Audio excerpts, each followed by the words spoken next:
Today's podcast is brought to you by Audible.com. Get a free audiobook download and 30-day free trial at www.audibletrial.com/FBIA podcast. Over 150,000 titles to choose from for your iPhone, Android, Kindle, or MP3 player. For listeners of the FBI podcast, Audible is offering a free audiobook download with a free 30-day trial to give you the opportunity to check out their service. Find some of our favorites. Writing the Apocalypse by Eric Alexander, 1984 by George Orwell, The Beginner's Boston Dictionary by Marcus Albee, Plagueland by S.D. Sykes, No End Save Victory by David Kaiser, and many more. Books from all genres and walks of life right into your ears. To download your free audiobook today, go to audibletrial.com/FBIA podcast. Again, that's audibletrial.com/FBIA podcast, or go to FBIApodcast.com and click the link at the bottom of the page. You don't need a holiday to show someone you care. 1-800-Flowers.com marches on all year round. Send clovers for St. Patrick's Day, red, white, and blue roses for Liberty Week, or maybe even some in replacement for Hugging Newsman Day. Get 15% off your purchase when you go to the FBIApodcast.com webpage and click the 1-800-Flowers.com coupon link at the bottom of the page, or go to 1-800-Flowers.com and enter the code FBIAPodcast. Well, I was walking down the street when out the corner of my eye I saw a pretty little thing approaching me. She said, "I never seen a man who looks so all alone. Could you use a little company? If you pay the right price, your evening will be nice and you can go and send me on my way." I said, "You're such a sweet little thing, know why you do this yourself?" She looked at me, and this is what she said: "Oh, there ain't no rest for the wicked. Money don't grow on trees. We got bills to pay, we got mouths to feed. There ain't nothing in this world for free. No, you can't slow down, I can't go back, though you know I wish I could. No, there ain't no rest for the wicked until we close our eyes for good." Welcome to Football is America with Ron, Kyle, and Mike. The voice you're currently hearing is my own. My name is Mike. Ron, let them hear that handsome voice of yours. How's it going, guys? What up? We got Kyle over there. Hello. How y'all doing? I'm good. We had already been kind of an action-packed day. No kidding. For everybody. We've had a lot going on. Obviously, the draft is a big topic for everybody, and I'm just sifting through news story after news story after news story. And we had an interview earlier today with Jimmy Morris from the Titans the Titans fan page, and we had a real good interview. And we can't wait. You can say musiccitymiracles.com. It's way easier. It was a good interview. I'm excited to play it for everybody. The interview went even better than we had hoped for. It was a lot of fun, got a lot of great information, and I think we're about 30 seconds in when we realized, wow, this is a really smart idea. He knows off the top of his head stuff we couldn't even begin to find through tons and tons of research on the season. So that made it way easier. So us doing an interview allows us to be really, really lazy in terms of research, and I love it. the guy who admittedly does the least for the show. Yeah. And so I went ahead and so Ron was like, wow, Kyle doing some work, getting some interviews. Interesting. No, I did a little work, so I didn't have to do a lot of work. It's called working smarter, not harder.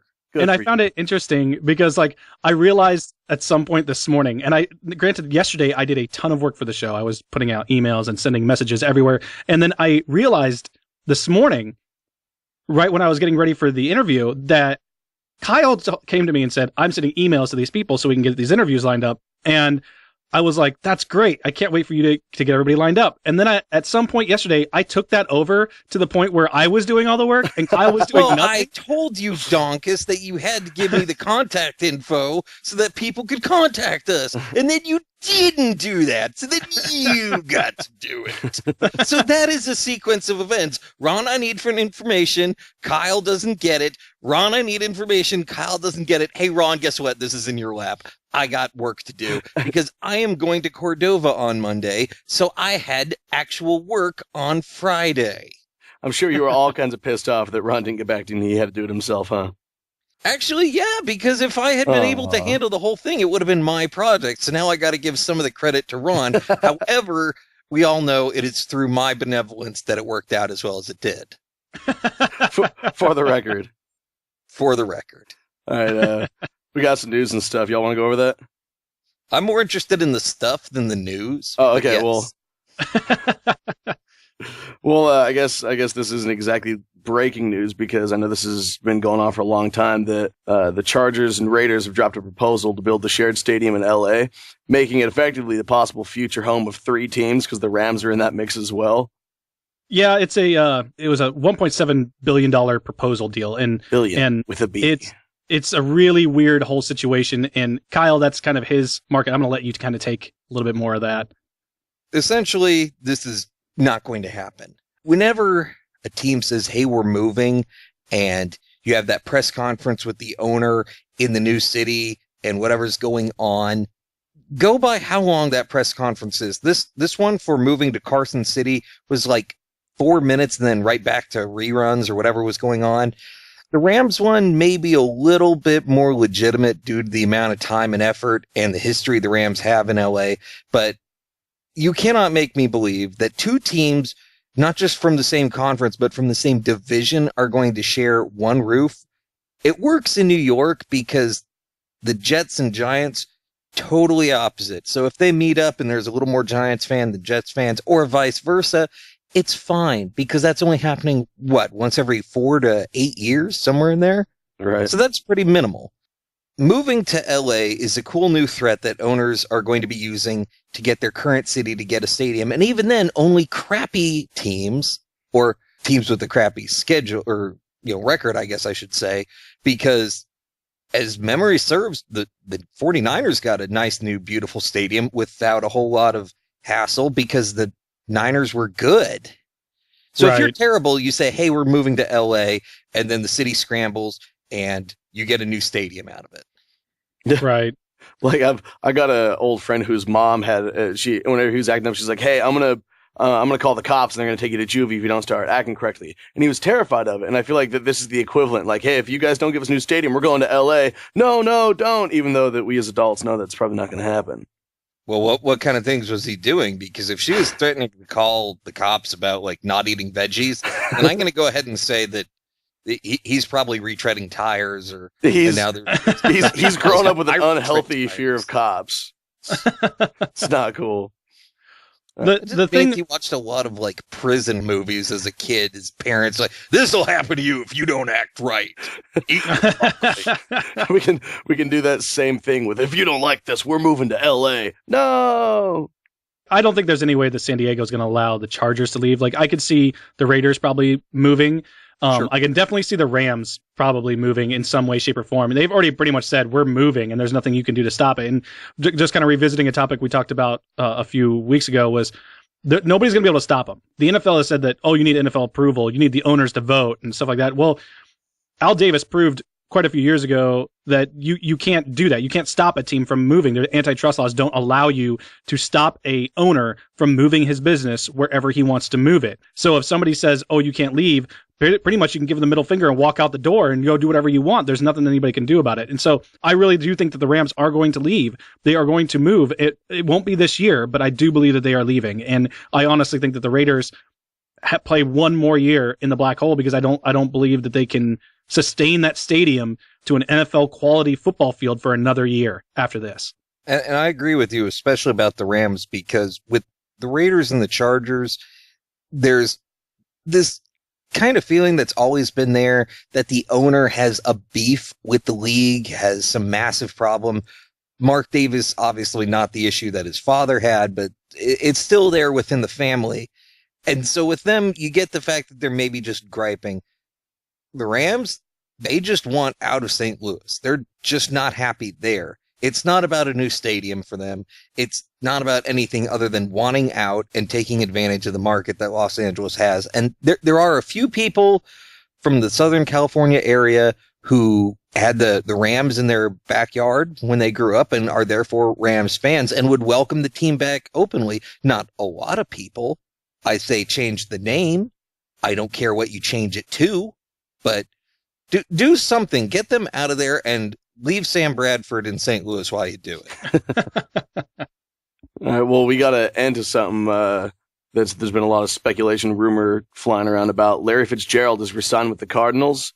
I didn't know which way that was going to go, but they finally locked him up for a 2-year cap-friendly deal at $11 million per year, which leaves the team $13 million in cap space. So that comes up to $23.6 million this year under the old contract, or which rather would have been $23.6 million this year under the old contract.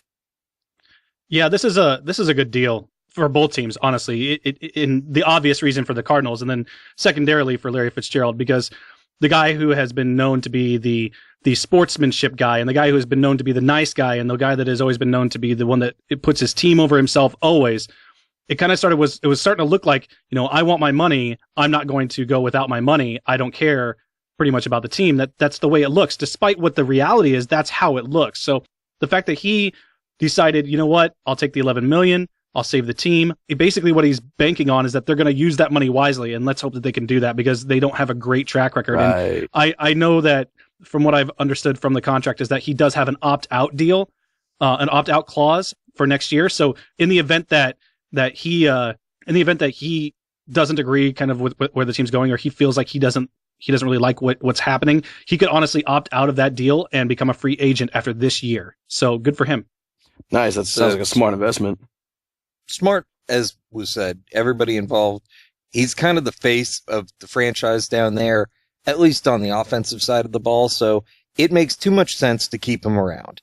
And it's good to see it done warmly and friendly, because having him go up and accept the Art Rooney Award for being a great sport, the best in the league, to have him turn around and leave the only city he's called home in his NFL career because they didn't give him enough money, that would honestly cheapen the Art Rooney Award to have that happen. So this is a very, very good thing to have happen for him, for the Cardinals, and even for the league. Why not? Well, how do you feel about that in that case, that he still got that backdoor option, the opt-out clause in there? Do you think that negates his intention or anything? Or is it an indicator of any other kind of thoughts or feelings he has? No, I don't think so. I think it's more or less, to me, it's just, he's covering himself. He's saying, all right, I'm giving you guys all this money back. I'm willing to take a pay cut for the betterment of the team. If you spend this money like crap and you bring in nobody and you just do nothing with it, we're basically in the same boat or worse next year, which could very well be the issue. Then he has the opportunity at that point to opt out, and he still has enough years left on him, about another 4 good years, serviceable years, that he could go someplace like New England or the Packers or someplace where, maybe someplace warm, maybe he'll roll down to Miami, hopefully, something like that to finish out his career, so that he can kind of just take it easy on that back slope, not be the number one guy, but definitely be their veteran presence. And that's one thing that he brings that nobody else does. He is a mentor, right? And he brings that, and nobody else can, to me, nobody else is probably a better mentor at the wide receiver position than Larry Fitzgerald as an active player. And I think that allowing him the opt-out is, in a sense, the team validating that he has an issue with the way the offense, right? That's fair. At least for the quarterback, is being handled. And I mean, when you really think about it, the offense as a whole, personnel-wise, is pretty darn poor once you remove Larry Fitzgerald. And even then, the past couple of years, he has not. He does not like the Bruce Arians offense. He doesn't get as many targets. Bruce Arians refuses to force feed anybody because that's how you turn the ball over. So this gives him that little honesty from the team, saying, we understand you're not happy. We understand that you have some gripes, and we understand that we have not given you the best opportunity, and showing him that bit of respect that I think is needed. And without that clause, there's no way that they would have got him for this cheap. Right. No kidding. Well, someone else got re-signed. The Chargers re-signed their left tackle King Dunlap to 4 years for a $28 million deal. Number one, it takes the top free agent tackle off the board. And that, I believe that he was the number one free agent should he not re-sign with the Chargers.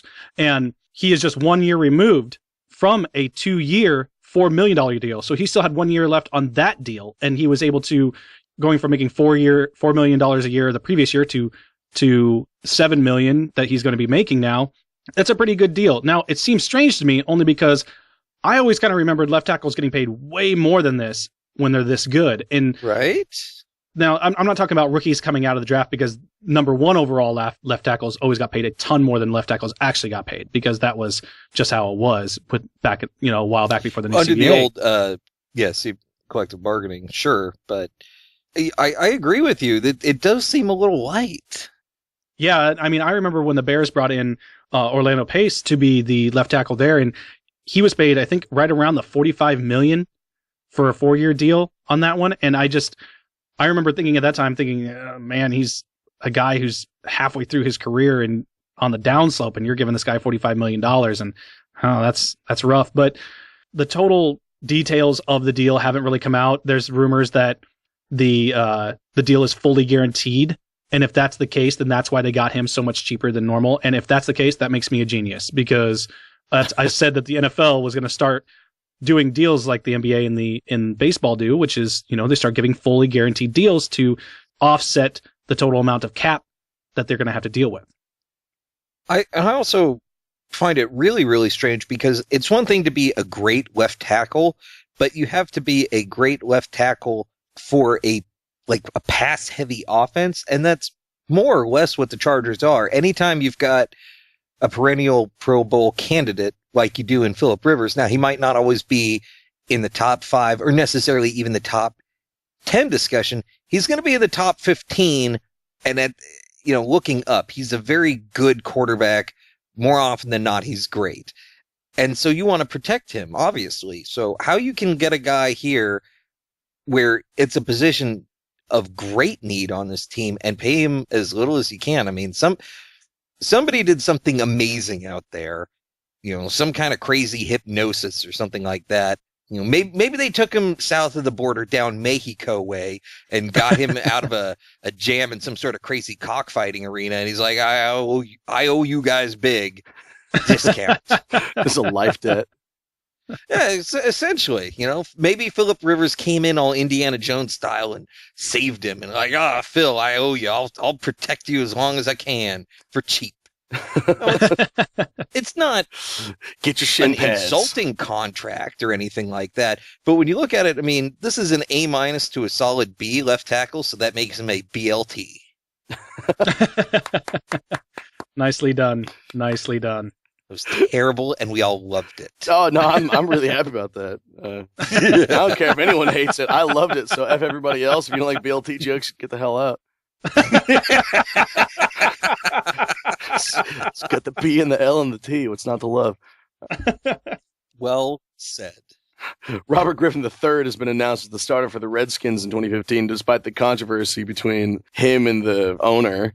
Well, I wouldn't even say it's so much the owner. It's just, we all remember he was so hyped up coming out of college, and 3 first-round picks to get him rookie of the year, and well-deserved at that. He had a great rookie year, but not just him being announced as the starter in February. You've got so much else going on. For one, what's-his-face, Kirk Cousins, has said publicly, if he does not at least get a chance to compete for the number 1 job, he wants to be traded, so that's out the window.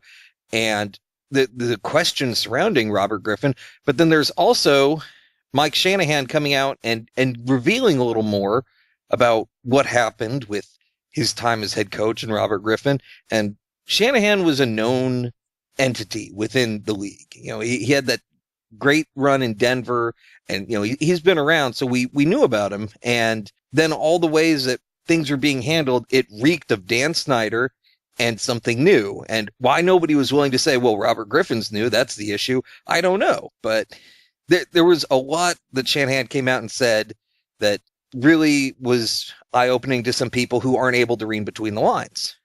Well, I mean, one thing that he said was that he was sitting in his office, and Robert Griffin came into his office and said, I'm no longer a rookie, I want to go over the plays. And he started using language that was used by Dan Snyder in other meetings, and Mike Shanahan said, all I could do was sit there and smile because I knew where this was coming from, despite the fact that Snyder completely denied it. And I mean, we all know what's really going on there. Oh, sure. RG3 has the owner in his back pocket. He can do whatever he wants there, and he will continue to do whatever he wants there until he is so bad and a complete failure that it's just so glaring that the fans basically revolt. And that's what it'll take. And we've seen this with other players. I mean, we saw stuff like this with the Browns when it came to Tim Couch. I'm starting to see it myself as a Bears fan with Jay Cutler. The tides are turning against these guys who either one entitled or B just don't have, they have all the physical talent in the world. They just don't have what that little piece, that small little piece that it takes to be a great football player, that little tiny bit, that slice of the pie that people need in order to play the mental game of it all. And that can come in a lot of different ways. Some guys can't handle reading a defense. Some guys can't handle being a leader. Some guys can't handle the pressure and end up throwing their shoulder pads into the stands. And then everybody goes, well, he's a winner. Must be the coach's problem. That's a very common, unfortunate thing. This guy is a, quote, winner. And that goes way far back. And anytime I hear this guy is a winner, that means he was on a winning team in college, and people don't understand that it is a team effort that allowed his athleticism to shine. Really what happened with Robert Griffin, I knew that things were going to be bad right as soon as we started seeing all those Adidas Week 1 commercials. Like, hey, Week 1, I'm going to be there. It's like, you just had your knee turned into a fine paste like 3 days ago, and you're telling me you're already medically evaluating yourself for months down the road? That's very confusing.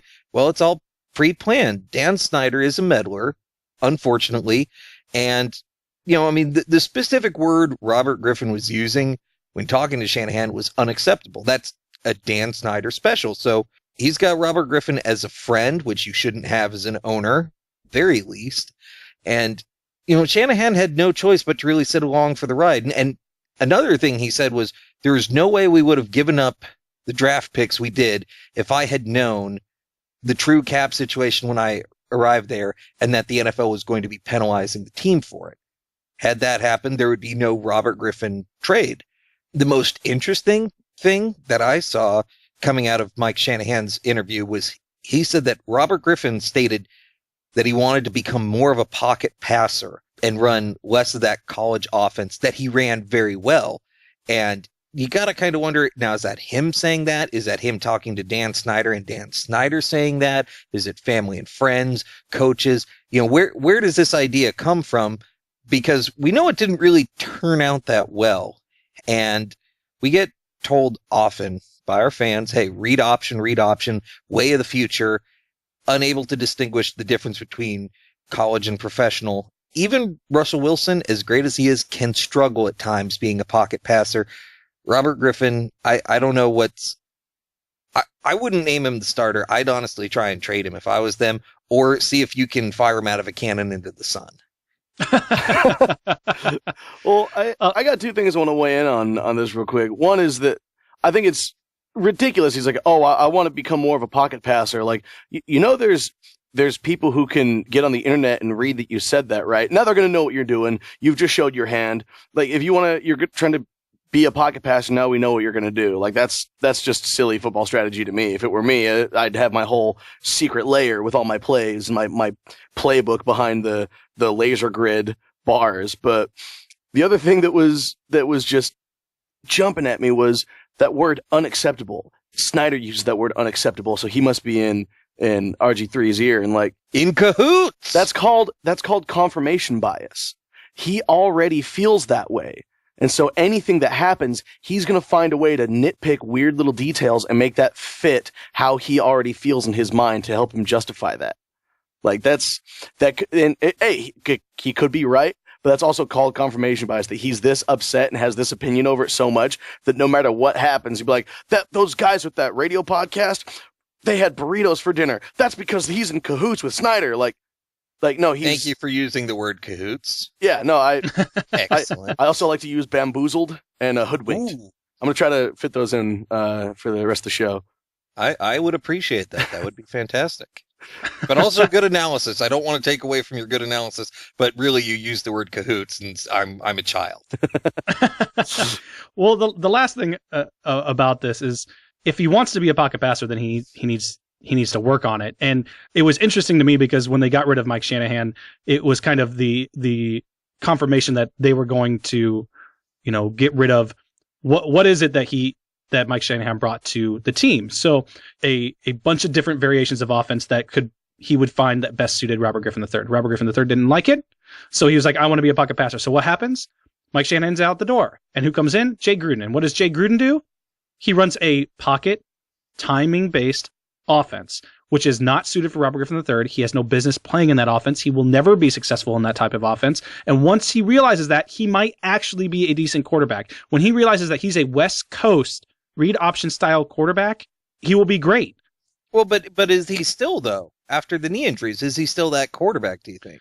I think he could still do it. The injury concern is the biggest concern. If he wanted to play that read option, I think he could play it great. I think he could be just as good as Russell Wilson, with the exception of the injury concern, because we've seen that Russell Wilson can just take a hammering and get right back up and keep playing. I don't think Robert Griffin III could do that, so you would need to protect him a lot more, and I think that the plays wouldn't be nearly as big of plays, but I think that the success-wise and the execution-wise would be right up there with him. I don't know the guy, but he sounds like a whiner, and I don't think he'd get right back up like Russell Wilson would. You know what, though? That's actually kind of how a moderate analysis would go at this point. So, yeah, there's... And Robert Griffin's got all this Twitter, hey, I'm singing a Michael Jackson song, and then everybody's like, why don't you work on your game and all that? The thing that... Michael Jackson's catchy as hell. Okay, that is true. Respect. All right, stay away from my kid. But... You have a girl. Robert Griffin meant so much to that franchise. I mean, watching that playoff game where he went down with that knee injury after that bad snap, and they show the faces of everyone in the stands, it was so terrible to watch. Like, it made you feel nauseous how devastated everybody was. There was so much hope, and now things are going to be different. This kid is a rookie, and he takes us to the playoffs, and we gave up so much to get him, but it doesn't matter because we're in the playoffs, and it's so much hope. And it's one thing to lose, but to have him go down with injury, it was heartbreaking for all those people. And now it's gone from bad to worse, to where now you can't even look at his past successes with anything but like disdain. Like, it's a totally different guy than the one winding up under center now. And he's not even winding up under center. He's in the shotgun or in the pistol. Right. Well, the NFL can't handle its balls. The investigation into Deflategate has spurred even more controversy, with NFL officials breaking rules and no one really knowing what's going on. We got stuff like NFL officials been taking footballs. We have no word from anyone after Adam Schefter made a strong report on a break-in during Outside the Lines. Yeah, the Adam Schefter report, it was a really weird situation that Outside the Lines was rolling, and all of a sudden it was breaking news, and Adam Schefter reported that an NFL official had been taking the balls from the field and basically setting them aside for himself. And what most people don't realize is that a lot of these footballs that have been in games are sold to benefit charity. And so this guy was essentially stealing from those charities and or the NFL, however you want to look at it. And that was kind of telling to me. And the report all of a sudden just disappeared, and there was there's a big controversy over was any of this true? The NFL quickly scrubbed everything out, and now there's no mention of the entire report, and nobody really knows what's happening with that. But if this is true, it just goes to show even more that when it comes to the footballs, the NFL has no idea what's going on. The teams have no idea what's going on. The quarterbacks have no idea what's going on. The officials out on the football field have no idea what's going on. They know that there's a guy, and that guy stands there with a bag full of footballs, and that guy takes a football out of the bag and then throws it to the official. The quarterback sees it, the coaches see it, the owners see it, and everybody on TV sees it. But that's all anybody ever knows. Wherever the magical Narnia land that all the footballs come from, no one knows any of that. Not Pretty even the soon NFL. We're going to be finding out about some kind of morphine put into the Gatorade or something like that, because so much of this behind the scenes nonsense is coming out, and you look at it, you're like, how do you guys make it this complicated? Because you give it to any Joe off the street, it's not going to be that complicated. Now, the thing that I had heard, I don't know if it was exactly the Schefter report or some side nonsense or whatever, but the way I had heard it was this was a kicking ball that was taken by an official. Like, you just grab, I'm selling this sucker. Then another guy comes in, one's missing. Rather than contacting the referees, getting it reweighed, just grab one off the shelf, put it in, it's fine. And then somebody else comes in and sees it's wrong and removes it again. So the thing I like is this kind of validates the guy saying, I'm going to need 3 weeks to get to the bottom of this, because it's just a giant needle in a haystack, only the hay is made out of stupid people. And the needle is got to be inside Wow. one of their, totally idiot mouths. And I can't even. We're getting rapidly to the point where I'm ready to apologize to the Patriots. Like, look, dude, I don't even know anymore. Okay, can we just stop doing this? Well, that's the thing, Kyle, is that they have essentially at this point with this report, even though we don't even know what's true and what's not, because it's all speculation, and you guys know how much I hate to speculate. But the fact remains that with this reasonable doubt, finger quotes here, that they have essentially exonerated the Patriots from any wrongdoing, because now they've proved that not only do the Patriots not know how to take care of the footballs, but they themselves, as the NFL, have no idea what's going on. Yeah, nobody knows what's going on. It's like if Ray Rice was trying to hit another guy in the elevator and missed and hit his wife. Like, you're still mad, but not as mad. Wow. But is that an accurate comparison as to the level of anger? It's not. I mean, we're footballs versus assault. It's two separate categories. But I mean, don't know. I think I paired them up real nice. The fundamentals of the argument is the same, yes. But let's just say that the NFL doesn't know what's going on, and that has allowed the Patriots basically to get off scot-free. Now, the fact remains that the Patriots will never get their apology because the NFL will never give an apology. They don't believe in doing that, and the Patriots are going to have to deal with that. And Robert Kraft and Roger Goodell are going to have to find a different way to eat their cake together, because there's no way that either one of them is going to break on this one. It's just not going to happen. Initially, I was really excited, like, Deflategate, woo, gonna get these cheaters. And now I've gotten to the point where I'm like, wow, I knew the NFL was stupid, but the level of all-ranging incompetence that's happening now, it's the kind of thing where you just look at, like, it's like if you were the president, you were in charge of the nuclear football and all that, like, I could trade you a ham sandwich if I know you're really hungry, and I'm gonna get that sucker. And then bye-bye France, because, let's face it, not doing anything for anyone. And someone's going to be mad that you deflated the nuclear football. Well, I mean, just let some nukes out of it. That's a tortured analogy. We don't have time for that. Look, let's just agree that Ray Rice hit his wife, and that I can make a lot of jokes out of that make a lot of people uncomfortable. Yes, you could. I don't think anyone could debate that. Yep. Let's just end with that.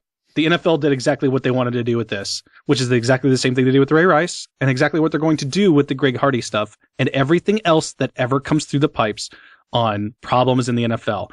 They found a way to circumvent the original problem.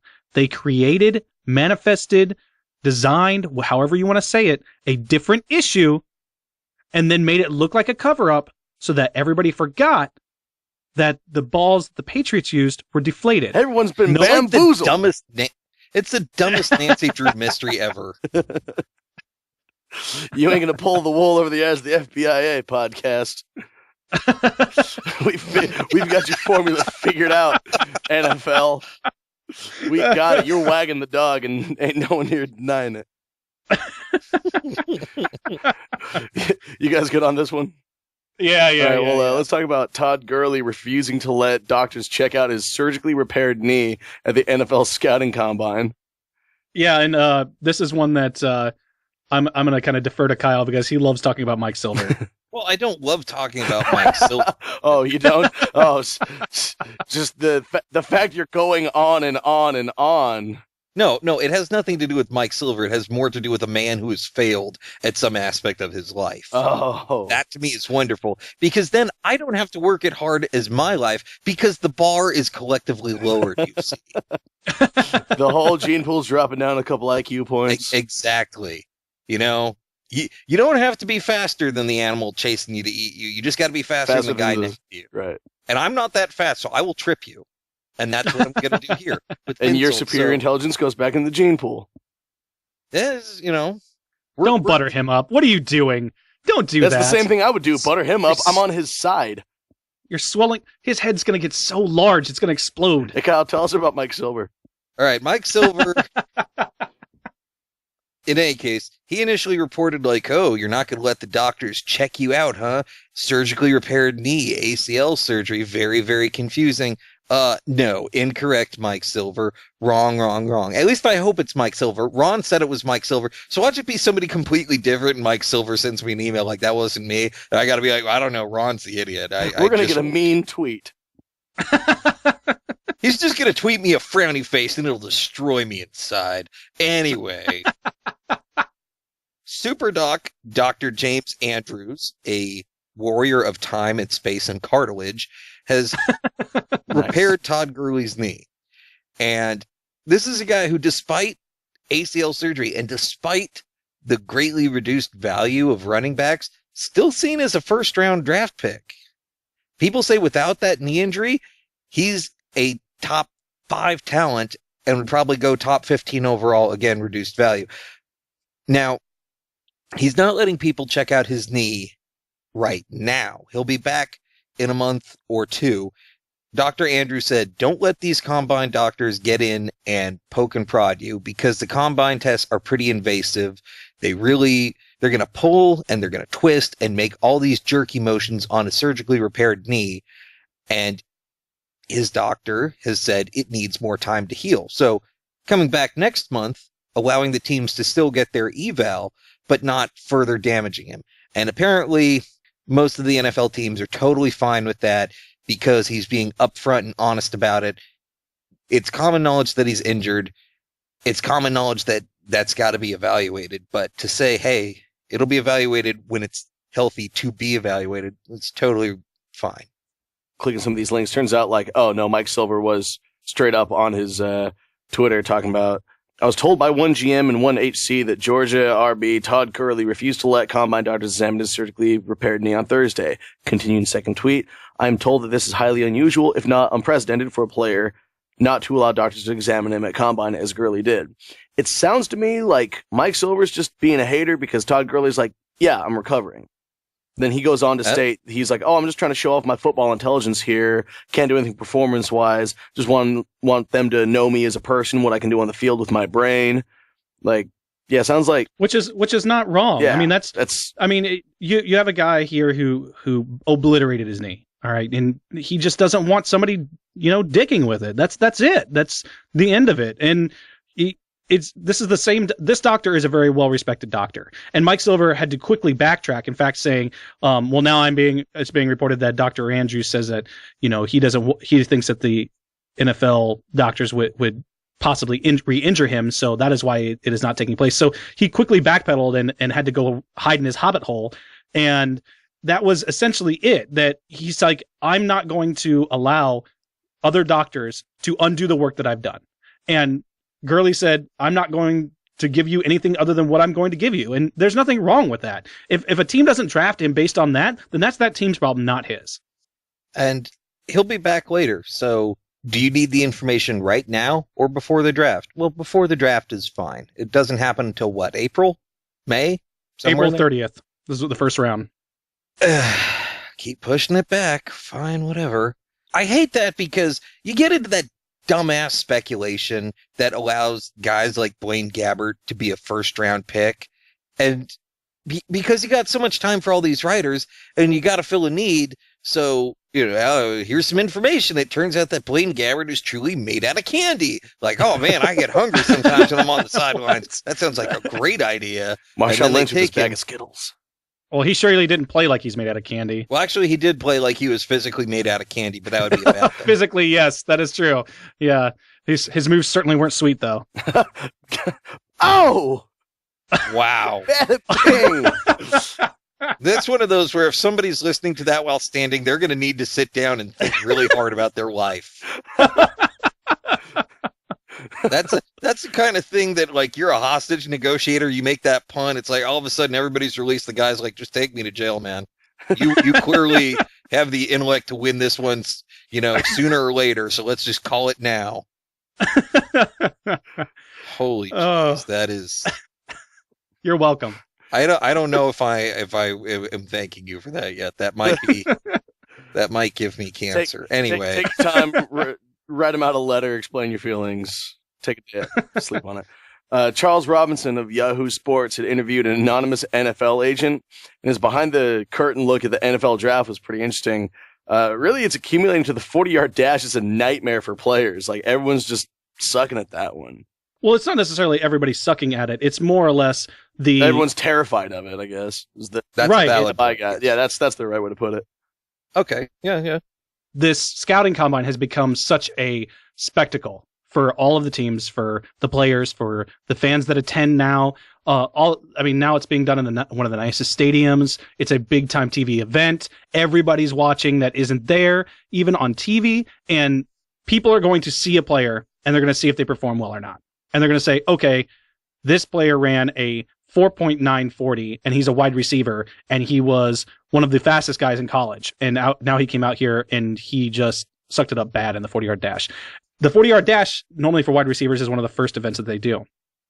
And when they do that, the teams go yes or no, basically, right off the bat is how they start weeding it out. It's Right. like an American Idol of football players. They say they know within the first 40 yards whether or not they're going to want to even consider this player. Now that the 40-yard dash is done, some guy who's actually probably very, very good could end up falling to the 5th round simply because he is the fastest guy in pads, not in spandex. Right. And it does seem very ridiculous in that sense. And you got these kids getting up at like 4:35 in the morning, staying and doing interviews and medical and whatever until nearly midnight, day in, day out. The food is bad.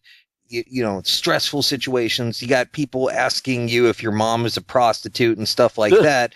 And you got to respond. And I understand the concept of, look, it's a high stress job and you got to be ready for anything. Okay, well, there's a difference between high stress, hey, somebody just called my mom a hooker, I better go out and run really fast, and high stress of, wow, we're down 7 points, I need to make a play and be focused on what I'm doing. No kidding. It's not a one-to-one thing. That works well for the Rangers to get these guys all sleep deprived and then shoot blanks at them and whatever the hell that goes on. But those dudes are trained to super murder people. It's not the same thing.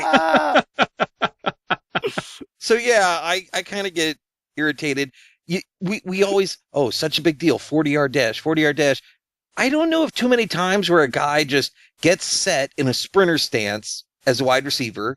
I'm going to say 0 because they don't. You don't get into a 4-point stance as a wide receiver and then just take off going straight for 40 yards flat out. And then football starts happening. No, there's no time for that.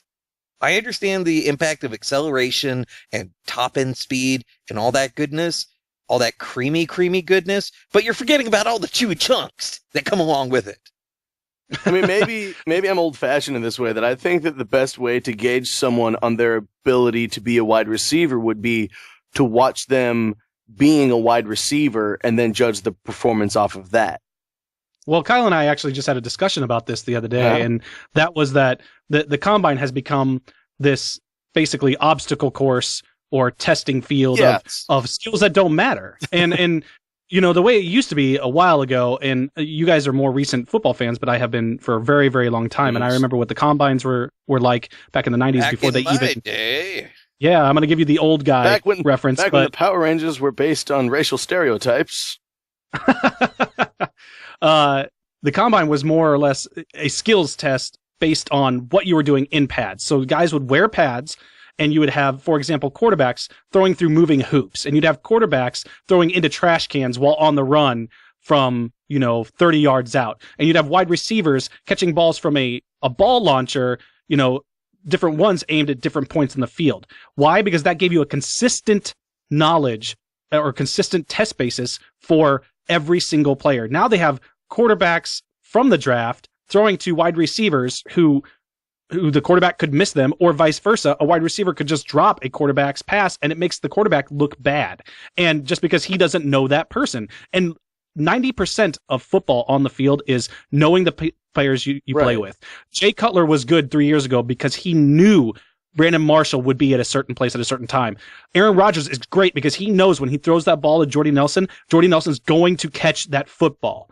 Like that, those are the reasons. Do you think either of those players are good outside of the relationships they have? No. Oh, yeah. So that is why these skills tests at the combine just seem they're so minimalized to what is actually needed on the football field. It's become an actual literal joke to everybody because when a quarterback throws now, it's like a big deal. Like, why would you do that? You shouldn't do that. Just wait until your pro day. Like the end of the Super Bowl. Yeah, well, I mean, it's just... Oh. Yes. Bam. All right, go ahead. Well done. But now it's becoming this weird comical farce. Go back and look at Tom Brady weighing in for his combine, he's like wearing a pair of crummy boxer shorts, and he's not even like trying to look impressive. He's just looking like, hey, so He literally looks like he rolled out of bed that day and went to the weigh-in. It's like you show up and you're trying to get a job as drunk Boston fan number 42 as an extra in a movie. Like, so you don't want to look impressive. That's what he looked like because nobody cared. Now you've got kids, spending all this money going to these specialized camps, not to learn how to be a better football player, but to learn how to test for the combine. So I know all our military listeners are going to understand your PT test is a dumb indication of how physically fit you are. Right. It's really dumb. It has almost nothing to do with anything, but that's what you train for, because it doesn't matter if you're truly healthy. It matters how many push-ups you can do, because that is what keeps Al-Qaeda back over where they came from, doesn't it? Yeah.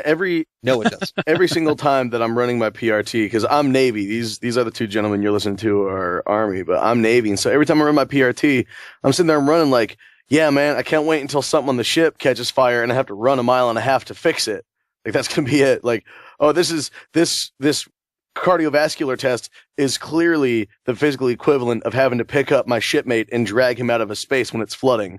Like, that's...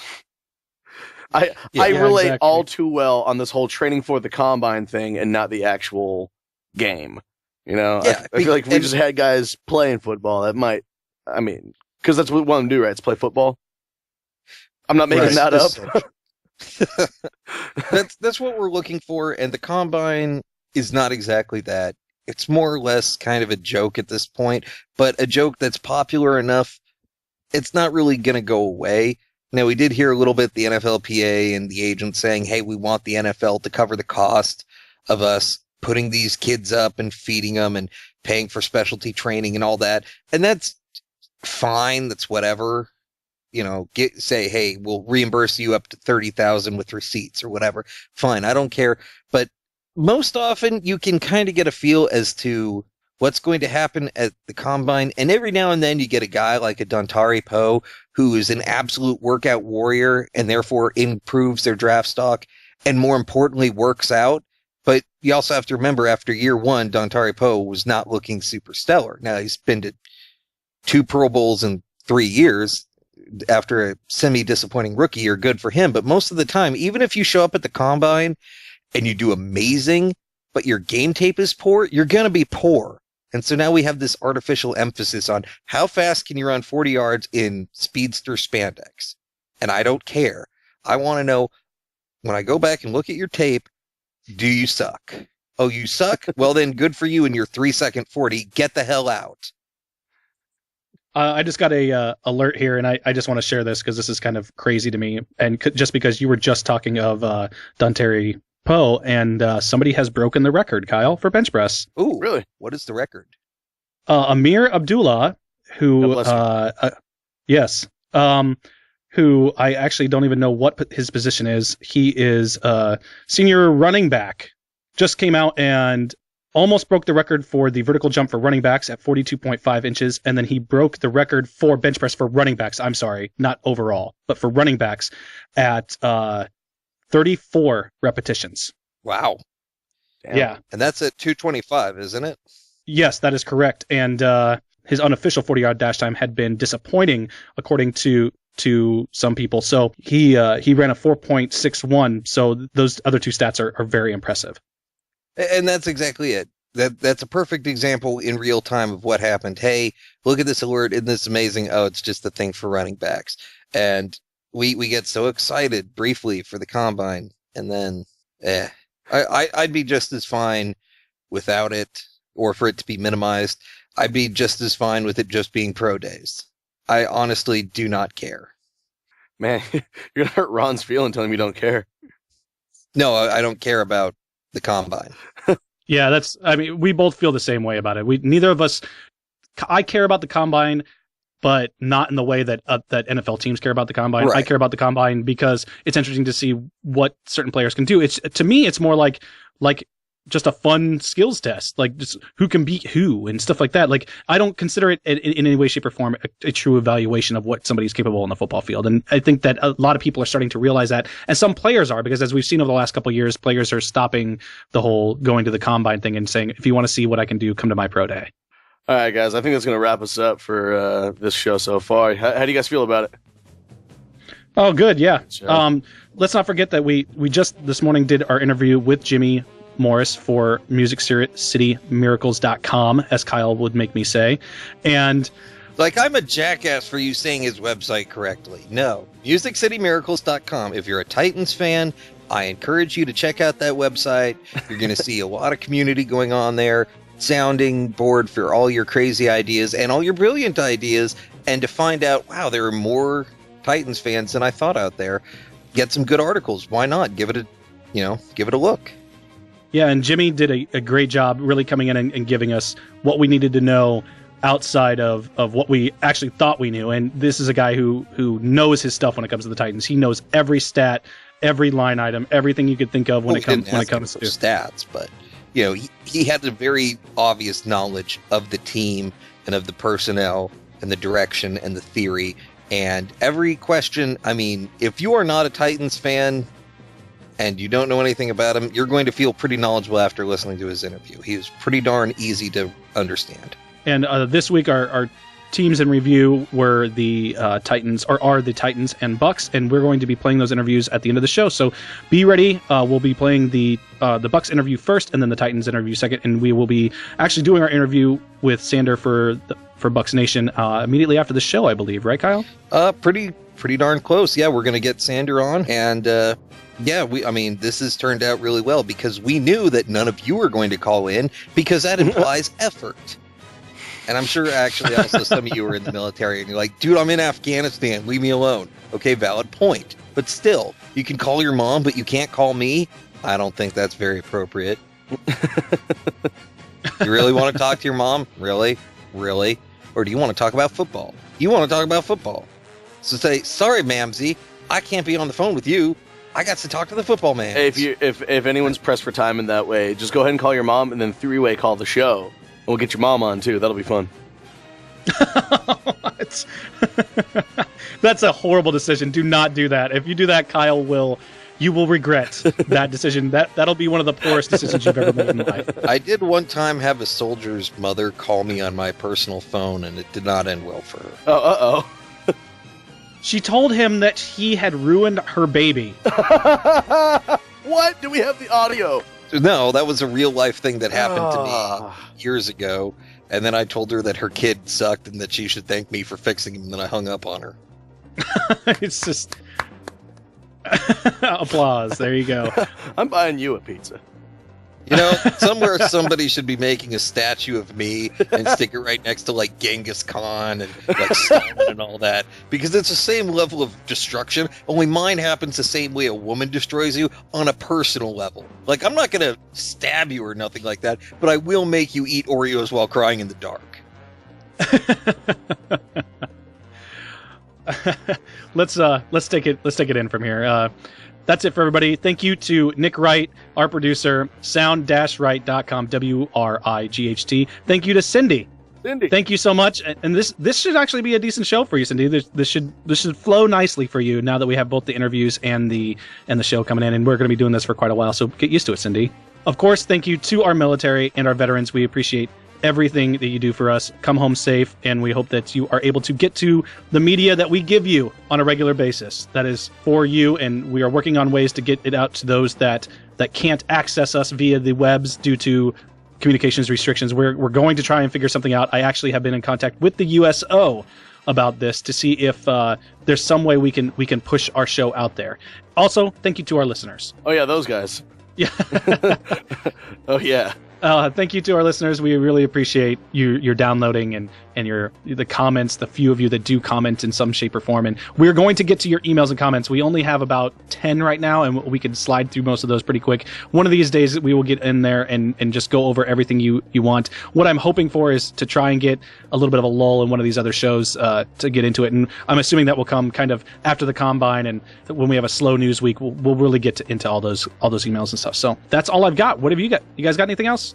I'd like to tell everybody to tell us what your favorite team is and who you think they'll take in the draft, who you hope they'll take in the draft, and maybe get some dialogue going. Or, just don't do any of that and play with bright, shiny colors. I don't know, man. We leave the bright, shiny colors to Mike. My team's the Buccaneers, and I hope that they draft the guy that shows up in like the oldest, most beat-up car. Like I want that guy who's just got nothing to lose. Well, that would be pretty much the story of the Buccaneers. Nothing to lose. All right, guys. Well, we'll see. They're going to probably take Jameis Winston. Not a bad pick. Who knows? Who knows? Anyway, thank you to everybody. We appreciate the things you're doing unless they're bad, in which case we don't appreciate it. But if it's bad, but for a good reason, we do appreciate it, but we wish you would do better.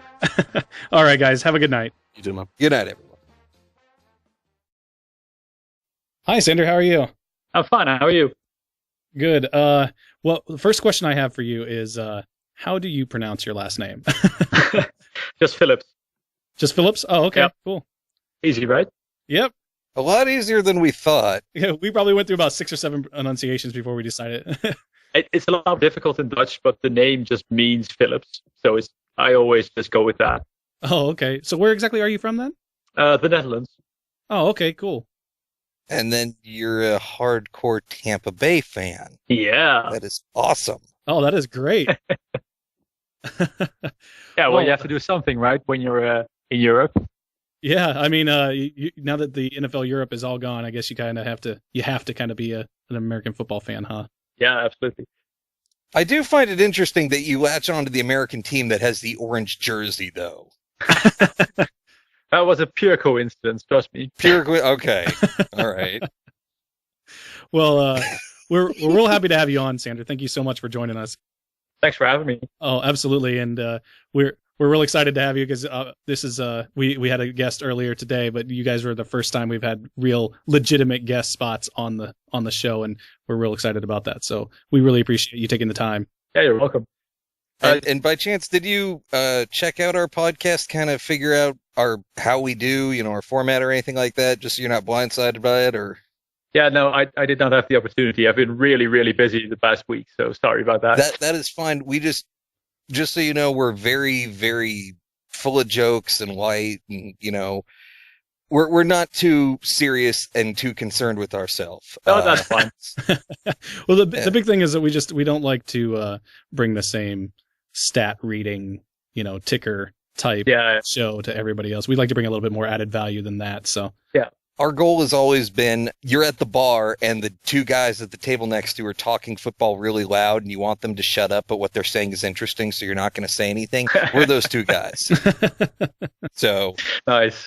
That's about where it's at. So yeah, if you got any jokes or anything to bring up during the questions or anything like that, we appreciate it. We're all for it. Whatever you got. I'll see if I can do something. Well, I mean, don't feel obligated or anything like that, but yeah. Just occasionally, our last guy, we got the impression that he was not quite ready for some of the jokes that I threw at him, and even then I was softballing it, not my normal intensity, but there were a couple jokes that I threw at that total pause, and I'm like, oh man, any minute he's gonna be like, yeah, so I gotta go.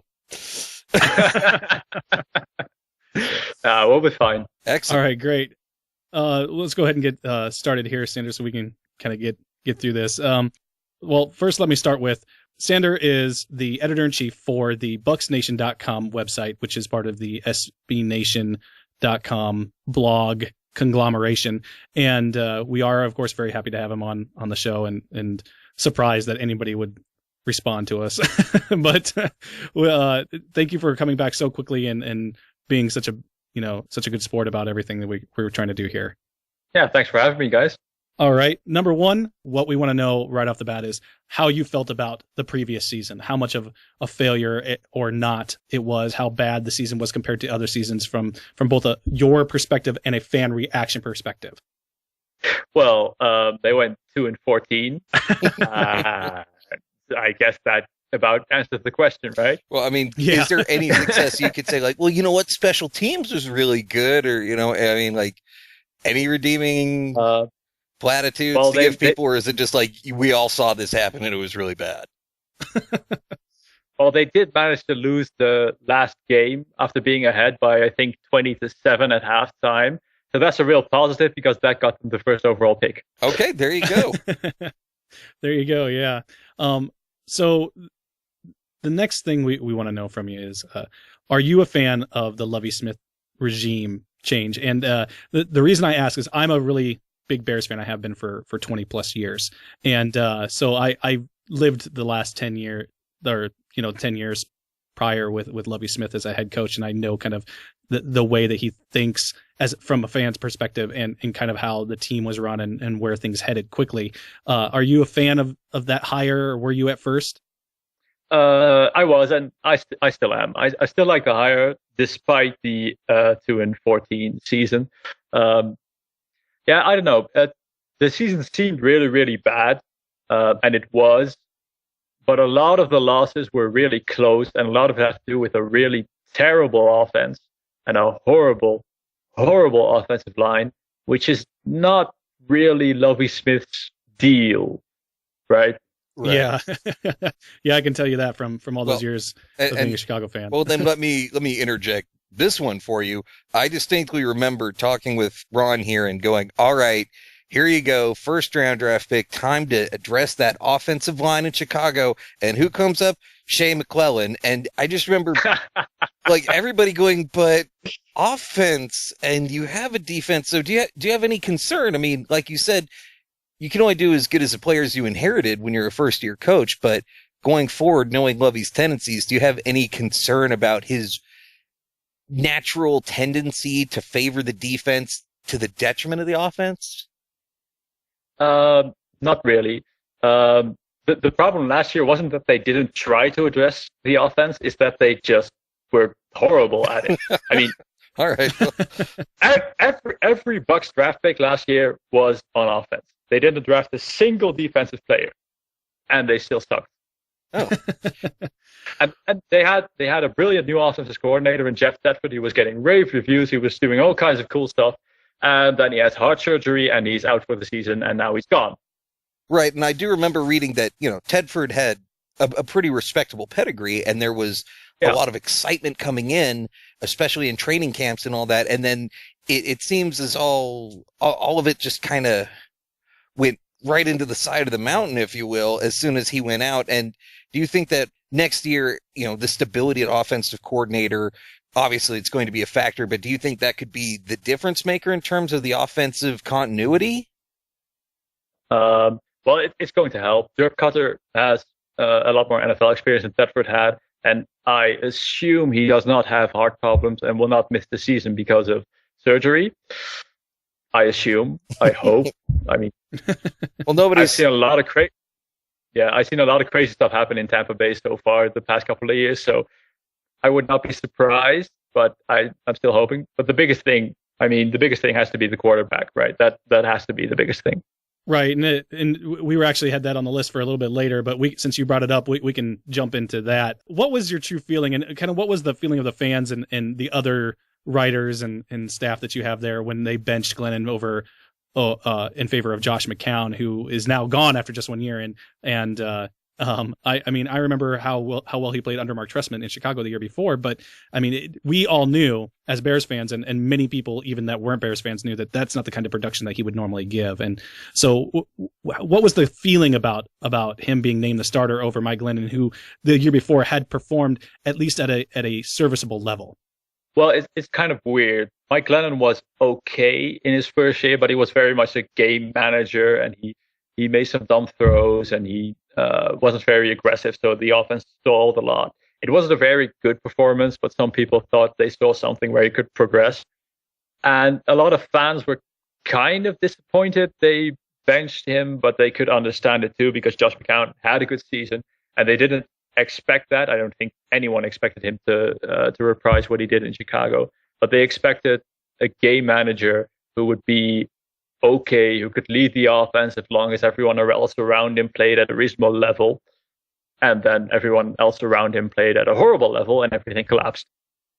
Right. My other question for you then, since now that he's gone and it's all hindsight, is the decision to let him go instead of bringing in Mark Trestman, who was available to be an offensive coordinator. That seemed like kind of it was a strange move to me when you have the opportunity to bring in the one guy who could make the quarterback that you have successful after you've just given that quarterback the money. You had named him the start of the year before. He didn't really get a fair shake because of injury. And now you have the opportunity to bring that guy in that could possibly be the answer or the key to unlocking what is the best of Josh McCown.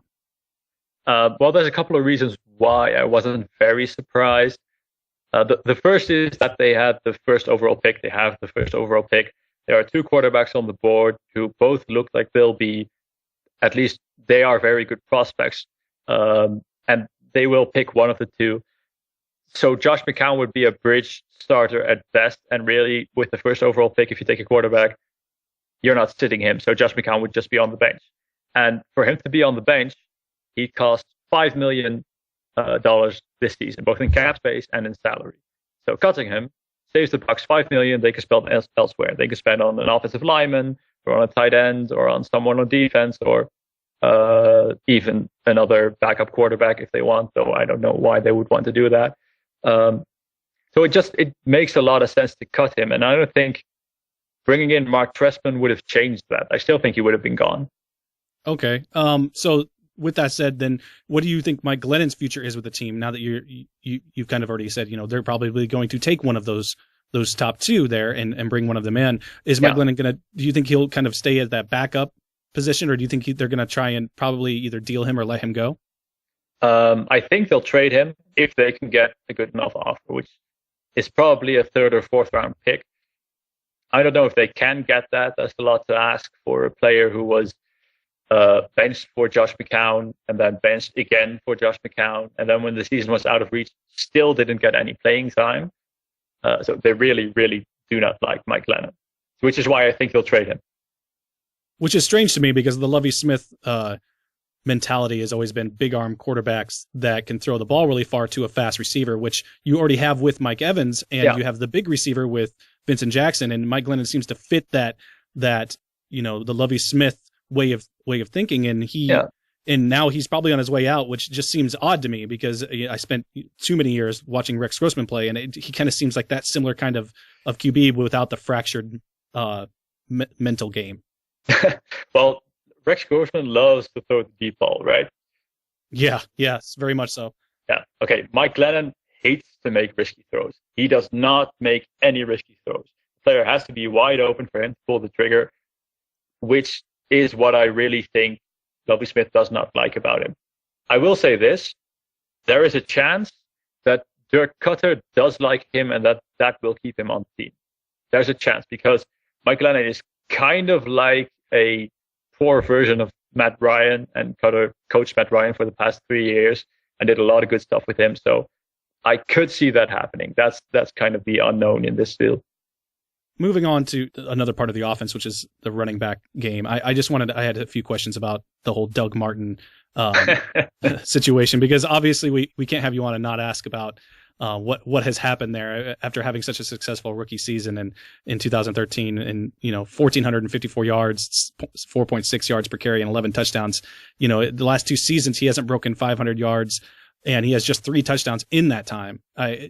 I know that there's a lot of injury. Is that the majority of it? Was it a coaching problem with the transitions that kept happening? Was it a personnel problem, or what is going on? Is he a one-hit wonder? I mean, what is your opinion on that? I'm kind of baffled. He really was really, really good as a rookie. He had over 2,000 yards from scrimmage. After he had a really slow start to the season too, like the first 5 games, he rushed for something like 50 yards per game, which is not all that good, right? You're not making the headlines with that. Yeah, definitely. And then he exploded and had a great finish to his rookie season. And then the second year came and nothing happened, and he injured his shoulder and he was out for the season. And then coaching change, new situation, new offensive lineman, you expect him to at least do better, and it's still the same guy from year 2. And I don't know why. The really horrible offensive line probably had something to do with it, but it didn't bother Bobby Rainey as much, and it didn't bother Charles Sims as much, and it didn't bother Mike James as much. So clearly there's something going on with Doug Martin, and no one knows what. And are you worried at all that Lovie Smith is going to stick with him because he has kind of a notorious way of sticking with players that don't produce just because based on talent, not production? And is that something that, especially when it comes to running backs, is that something that any either you or the fans or anybody like that is concerned with keeping him on and probably going another year or two maybe with Doug Martin just to see if you can run him his course? Or no, not really. Lovie Smith has been positive about Doug Martin, but Bobby Rainey got a lot of carries toward the end of the season. Charles Sims got a lot of carries. And Charles Sims is that's the guy Lovie Smith really likes. That's the guy the coaching staff really likes because he's the guy that they drafted. That's their guy. They think he's Matt Forte light, basically. Oh, okay. So if there's anyone they're going to give the ball too much to, that's the guy, not Doug Martin. All right, now, speaking again of coaching favorites, obviously we saw a very generous contract go Gerald McCoy's way. And while a fantastic player, we were kind of confused on our end going, is this truly deserved or is this a Lovie Smith, just a standard Lovie defensive contract? Do you think that the amount of money he was given is a justifiable amount, or was this maybe a little bit more? Because I could say he's probably the best player on defense. I'm not sure who else it would be, but that is like quarterback money right now given to a defensive tackle. Well, the best player is either him or Levante David. Both of them are outstanding. And I actually think they gave him slightly less money than he could have gotten. He got $39 million per year is a lot of money for a defensive tackle. That's absolutely true. It's top of the market. But I think you'll see Ndamukong Suh go past that this offseason. And Gerald McCoy is a better player than Ndamukong Suh. Oh, wow. Definitely less penalties at the very least, and we're going to see very similar production. I will agree with you there. And McCoy is a better fit for Lovie Smith's defense than Suh, because Suh is closer to a nose tackle, right? He's all power and he's a big guy. And McCoy is that dude. He will shoot the gap between the guard and the tackle, and he will own that gap every single snap of every single game. He is. You should watch some tape of that guy because, trust me, I've been watching him for 5 years. He is a beast. He is ridiculous. Yeah, I watched him sack Jay Cutler 3 times, so I've seen all the tape I need to see. Well, that's not exactly accomplishment in this day and age.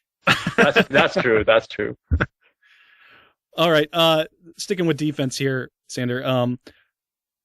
Seeing as that is Lovie Smith's strong suit, do you think that he's really going to let Mason Foster walk? Mason Foster, having been, he's not the best linebacker, like you said. Levante David is definitely the guy there, but Mason Foster kind of seems like that up and comer. Do you think that he's going to stay, or do you think he's ultimately going to go, like everything I've read? I think he's gone. Mason Foster is a pretty solid linebacker, but he's not great for what Lovie Smith wants, which is someone who can run to the deep middle and cover the tight end, and that's not Mason Foster.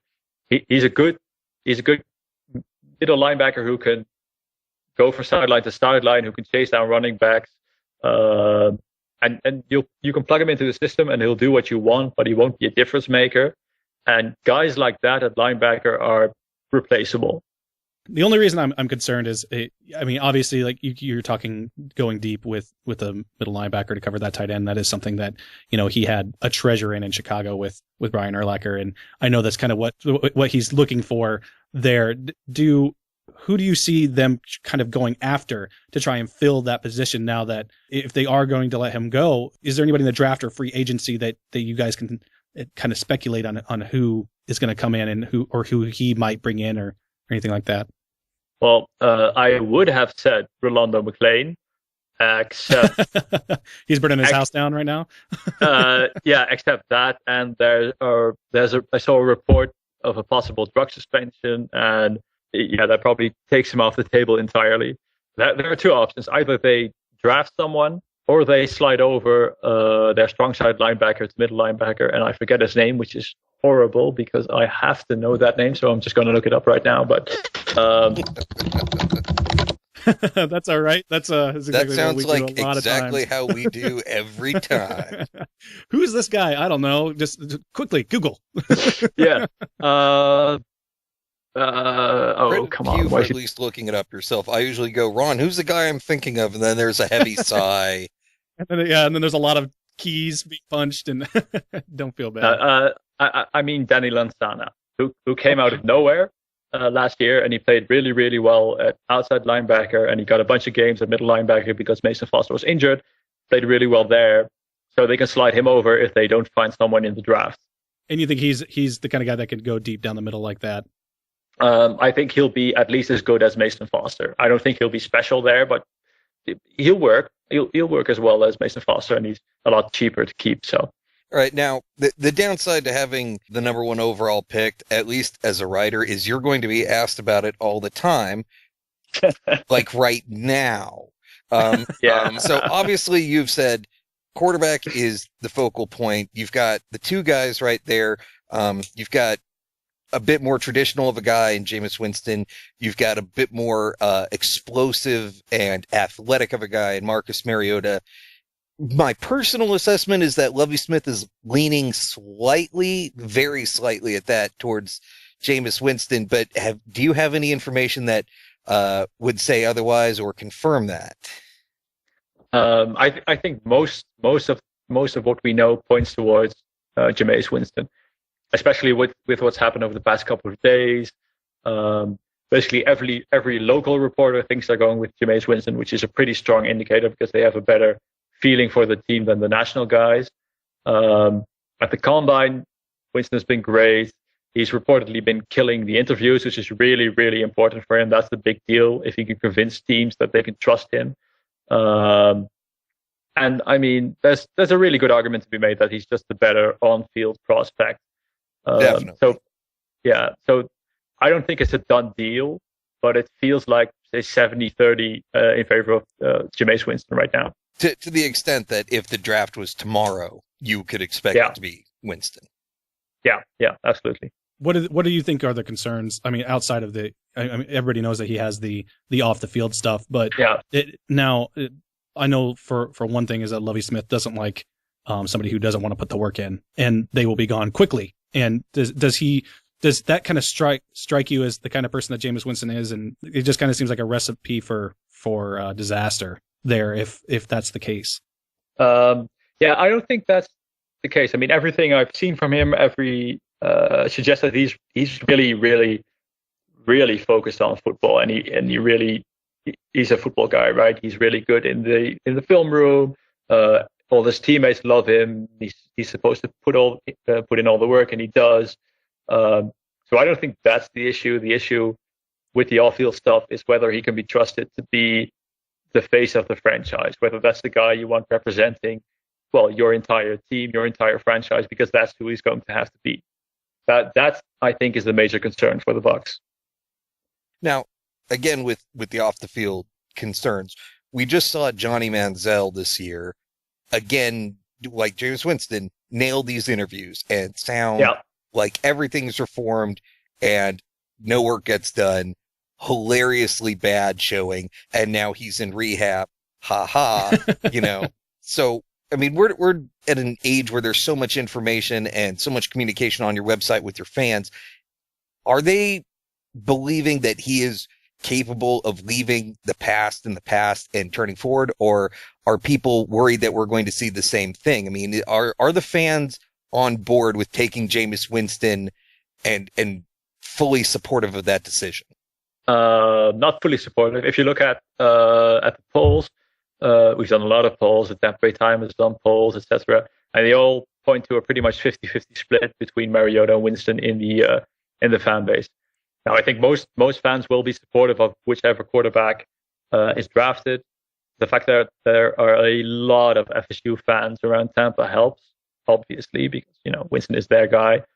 So I don't think the fan base would be a massive issue, and I don't think the Manziel comparison is entirely warranted, because the issue with Manziel was, which we saw a lot of reports in college, that he wasn't completely focused and he wasn't entirely serious, and on the field too, that showed, right? There was a lot of improvisation and plays outside of structure.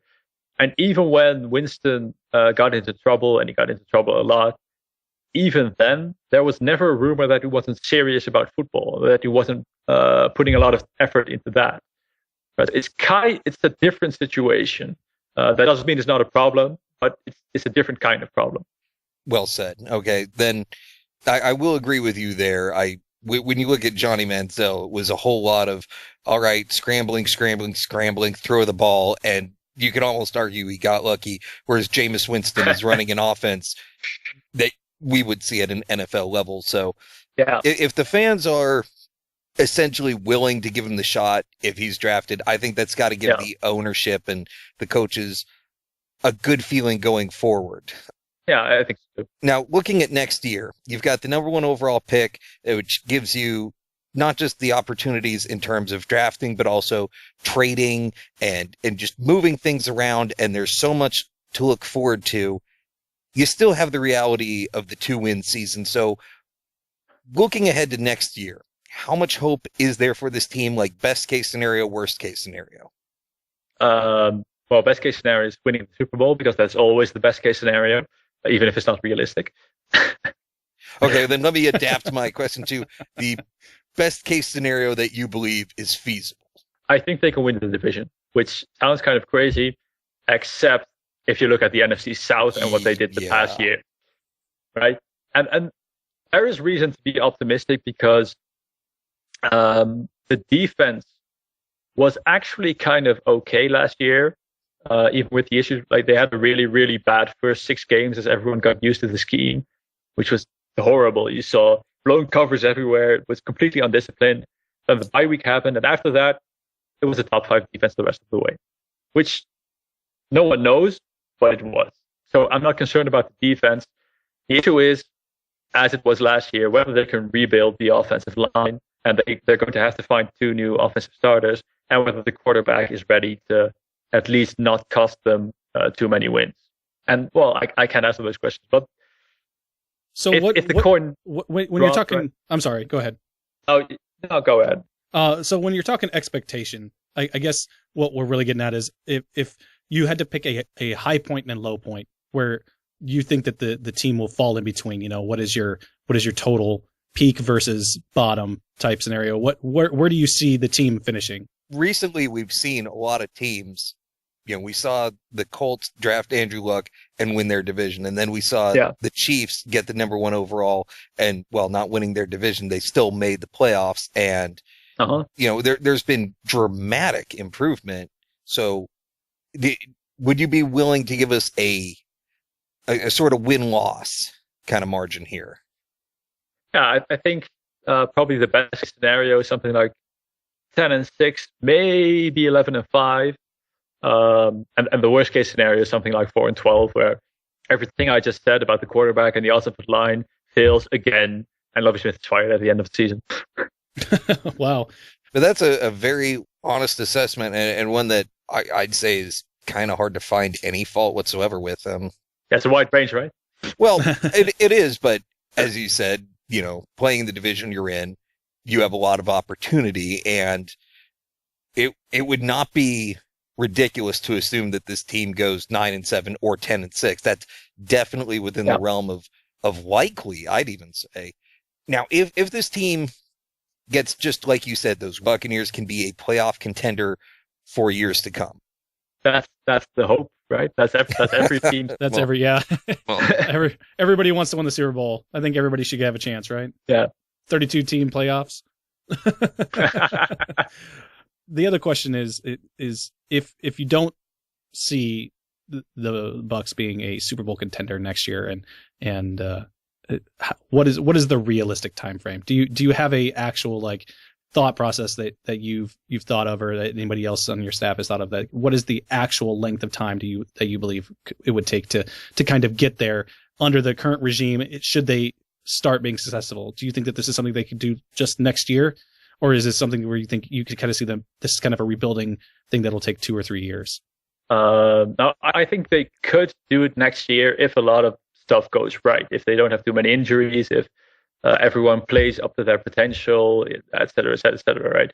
So there's a chance. It's not a very big chance. And I mean, I find this a tough question to answer because we do this every offseason. Every offseason is like, okay, this could happen next year, but realistically, it's going to take 3 years of rebuilding.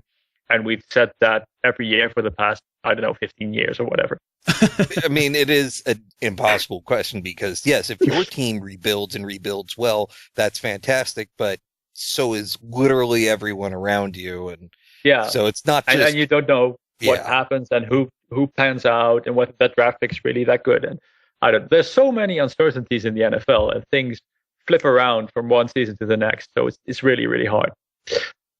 All right. Well, hey, Sander, thank you so much for joining us. We really appreciate everything you've done and all the insight that you helped us out with. And once again, that's Sander Phillips, who is on bucksnation.com. Go there, check him out. He's got a ton of articles. Check out his staff's articles. They do a great job of really breaking stuff down for everybody. And as it was said, you're going to see a lot of breakdown of the quarterback. So if you're going to be like me and want to cheat your way to sounding smart, you're going to go there.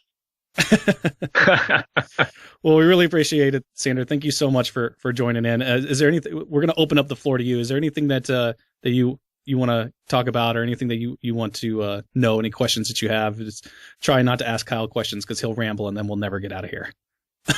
Thanks. Honestly, I can't think of anything. Thanks for having me. At least it's been fun. So. Well, hopefully we can get you to come back on at some point. Definitely. I'm going to at least be emailing you for your opinion at the very, very least as soon as the draft is happening. I mean, this has gone really well, and we definitely appreciate you helping us out with this.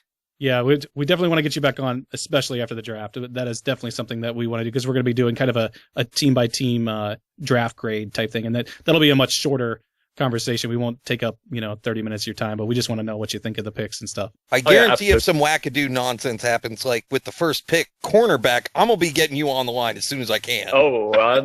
Yeah. I think everyone's gonna want to talk then.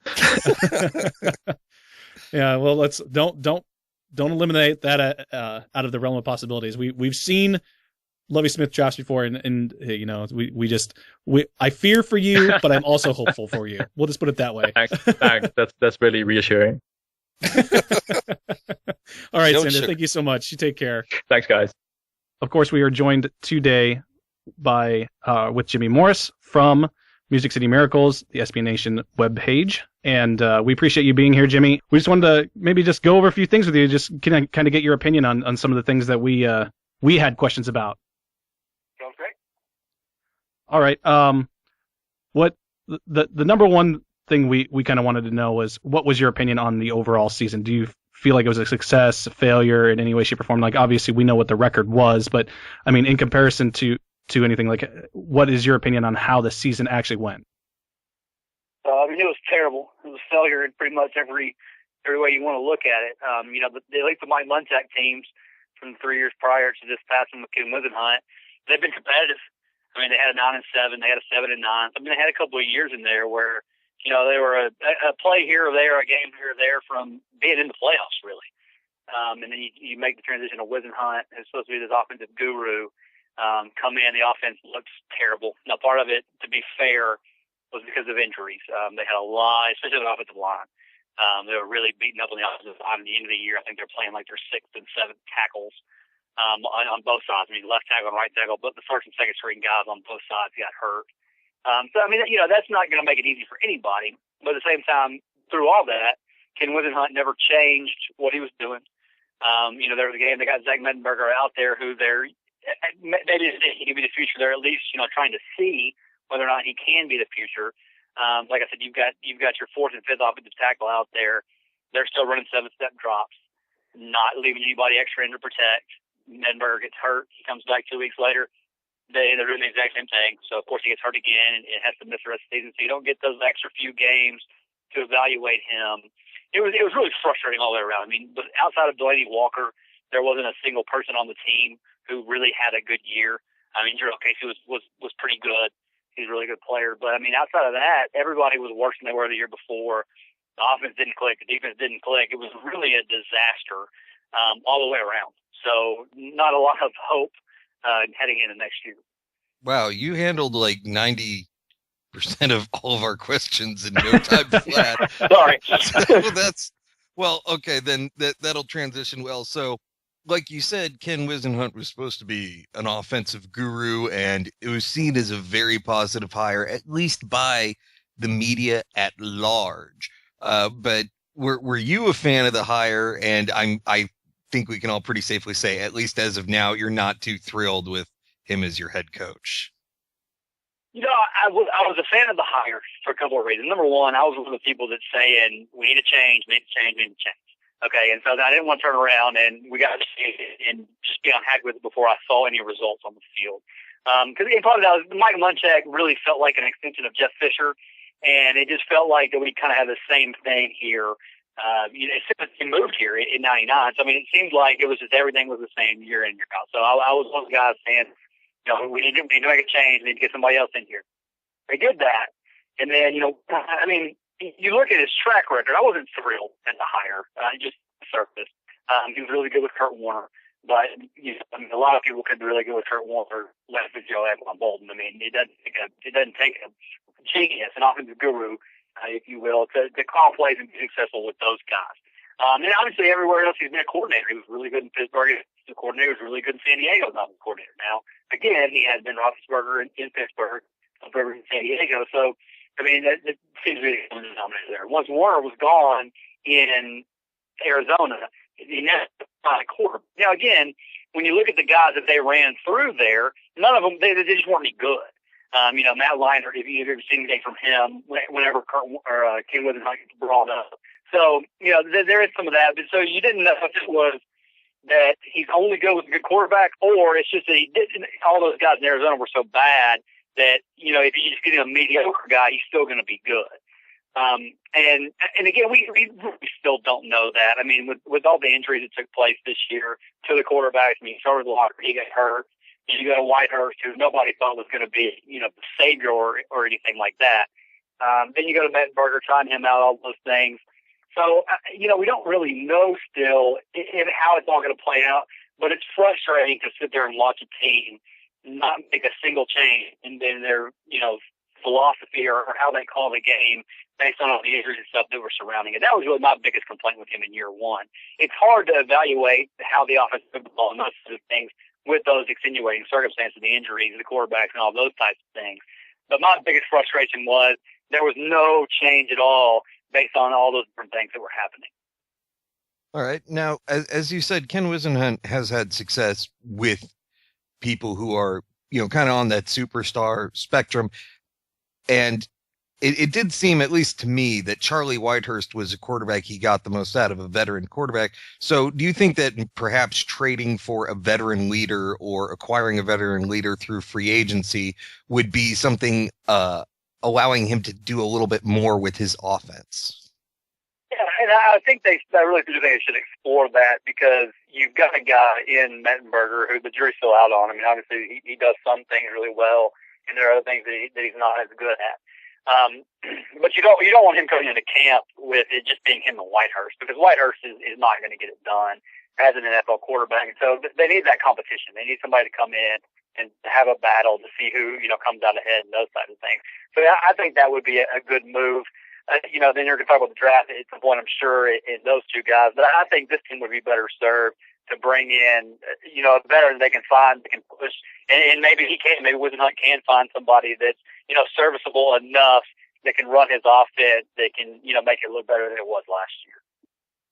So my question for you is, Jimmy, who in the free agent realm that we know is going to be out there coming this offseason is kind of who you would like to be a target for the Titans? That's a good question. I mean, he's had Brian Hoyer before, and I think in Arizona. Brian Hoyer was there for a little bit. So, I mean, he makes sense from that standpoint. Again, and none of these guys we're going to get really excited about because, you know, these are guys that have had some success, but are not, you know, guys that you think of as Super Bowl quarterbacks. Mark Sanchez is another guy that you know, he could work with. So, I mean, a couple of those guys, and again, like I said, these are not guys that we're going to be, you know, jumping up and down celebrating if they sign. The guys that they could bring in that have a veteran presence, that have played, that have experience in the league, that can, if nothing else, could help Zach Mettenberger learn as he goes. Because Whitehurst has been around, but he hasn't started very much. He doesn't have a whole lot of experience as far as that's concerned. Now, a few years back when the team drafted Jake Locker, that was obviously, you know, with the hope of him being the quarterback of the future. With his injuries, it's hard to say, but when he is on the field, he can be quite good. So where is his future with the team? I mean, who's going to be under center next year? Is it going to be Jake Locker to start, Mettenberger, or are we looking at a new addition to the team either through the draft or free agency? Yeah, I mean, Locker's a free agent. I don't think they'll make a push to re-sign him. He's not a Ken Wisenhunt style quarterback. Wisenhunt wants somebody that's going to drop back, has a big arm, throw it down the field, and that's not Locker's game. And you're wasting Jake Locker if you're trying to put him in that kind of offense. You know, and then obviously he had the injury problems that just he was inconsistent when he was out there. It's hard to say. Could he have been more consistent if he wasn't hurt so much? I mean, maybe, because there were times when he would play a stretch of a month at a time where you would see things start to click and you'd think, man, this guy has a chance to be really good. Then he'd get hurt and he'd come back and he wouldn't be as good for a couple games and he'd get hurt again. So I think they're done with the Locker experiment. I think he'd be better served to go to somewhere like a Philadelphia or a Seattle, somewhere like that runs an offense that's more suited to what he does as the backup. I mean, I think that's going to be his next role as a backup for a team like that. It's going to be really interesting to what they do in the draft. They have a second pick. I don't see Mariota as a fit for Ken Wisenhunt. It's just, again, the same type of thing that I just said with Locker. I mean, if you draft Mariota and want him to just take 7-step drops with the ball in the field, I just feel like you're wasting that pick. That's not what he's best at. I think it's more likely to take Jameis Winston, you know, the football player quarterback, than they would Mariota because he's a better fit. Are the Buccaneers going to take him? Maybe. You know, and then you have off the field issues as well, and they have to sort all that out. So I mean, I think it's more likely that they bring in a veteran to try to push it, and so then you're looking at whoever that veteran is and Mettenberger coming into camp, and whoever wins the battle throughout training camp in the preseason will be your starter in week 1. We have liked to say that Jake Locker was the night manager at Sam Bradford's Always Injured Hotel. Right. Yeah, and I mean, it stinks because I mean, Jake Locker's a good dude, and he's the kind of guy that you want to be your quarterback. I mean, you know, first in the building, last to leave, all those types of things. Good leader, they all liked him, but he just couldn't play on the field. And it seemed like the team as a whole was playing better when he was out there, as though he was a good motivator too. I mean, he was actually pretty good. Yeah, I mean, you go back and watch week 1 in Kansas City, and you won't believe it was the same season. I mean, they looked good. We were all excited. You know, they're going to be good. They're going to make a push. Locker looked good, and then the wheels fell off from there. All right, Jimmy, I have a kind of changing topics here to the offensive line. I know that the Titans had really been worried about that over the last few seasons, and which was surprising given, you know, Mike Munchak's heritage there. But what I really want to know is what is your take on the whole Michael Orr situation? He was let go after just 1 year, and was this just a cap move, or was this more performance versus the cap? I mean, I think it was more performance than cap. He wasn't very good, and then he got hurt, and I don't know. It seemed weird to me. Nothing's really come out about how it went down, but he got hurt, and then a couple weeks later he was out on the field in warm-ups getting ready to go, and then he said he heard something pop in his toe, and then he didn't come on the sideline for the game, even though it was a road game. And I think it was maybe it was later in the season. But anyway, whatever they were on the road. He was there dressed, going through pregame warm-up, said he heard something pop in his toe. Then he didn't show up on the sidelines for the game, and then they put him on IR the next week. I don't know what happened, but it just the way that it all went down seemed kind of weird to me. And then, they cut him early. I mean, there's a lot of guys that have gotten cut yet.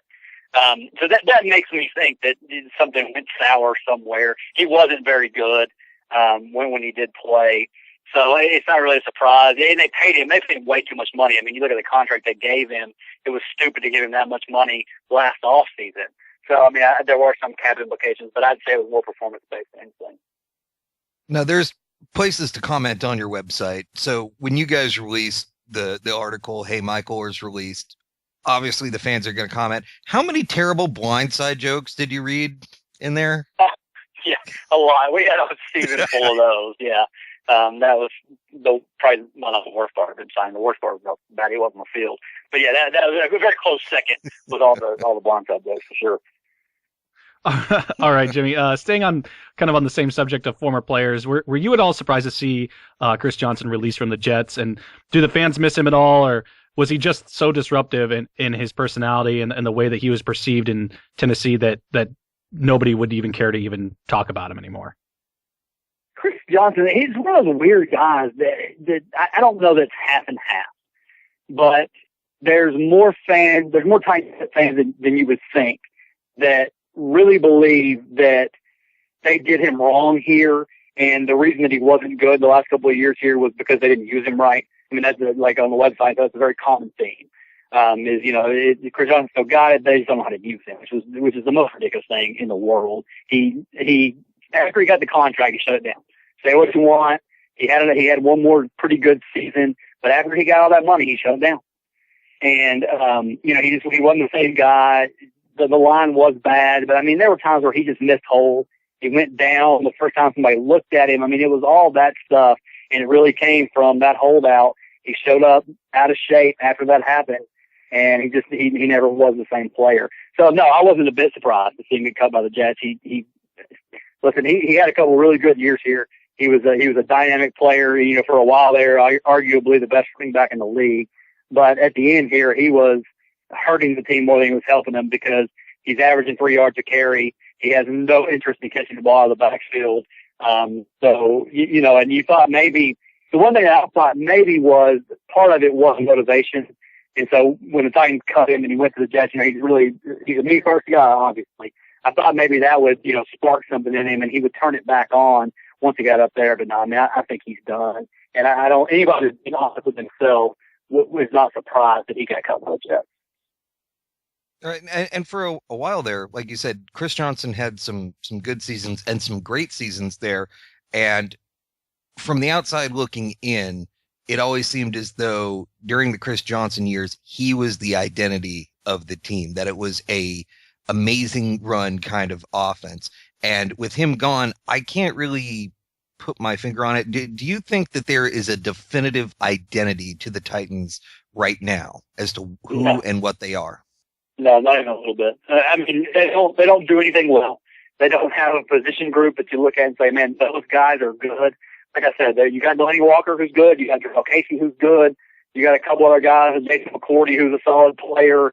Some other guys like that. But there's no one thing that you can look at and say, man, they're really good at that.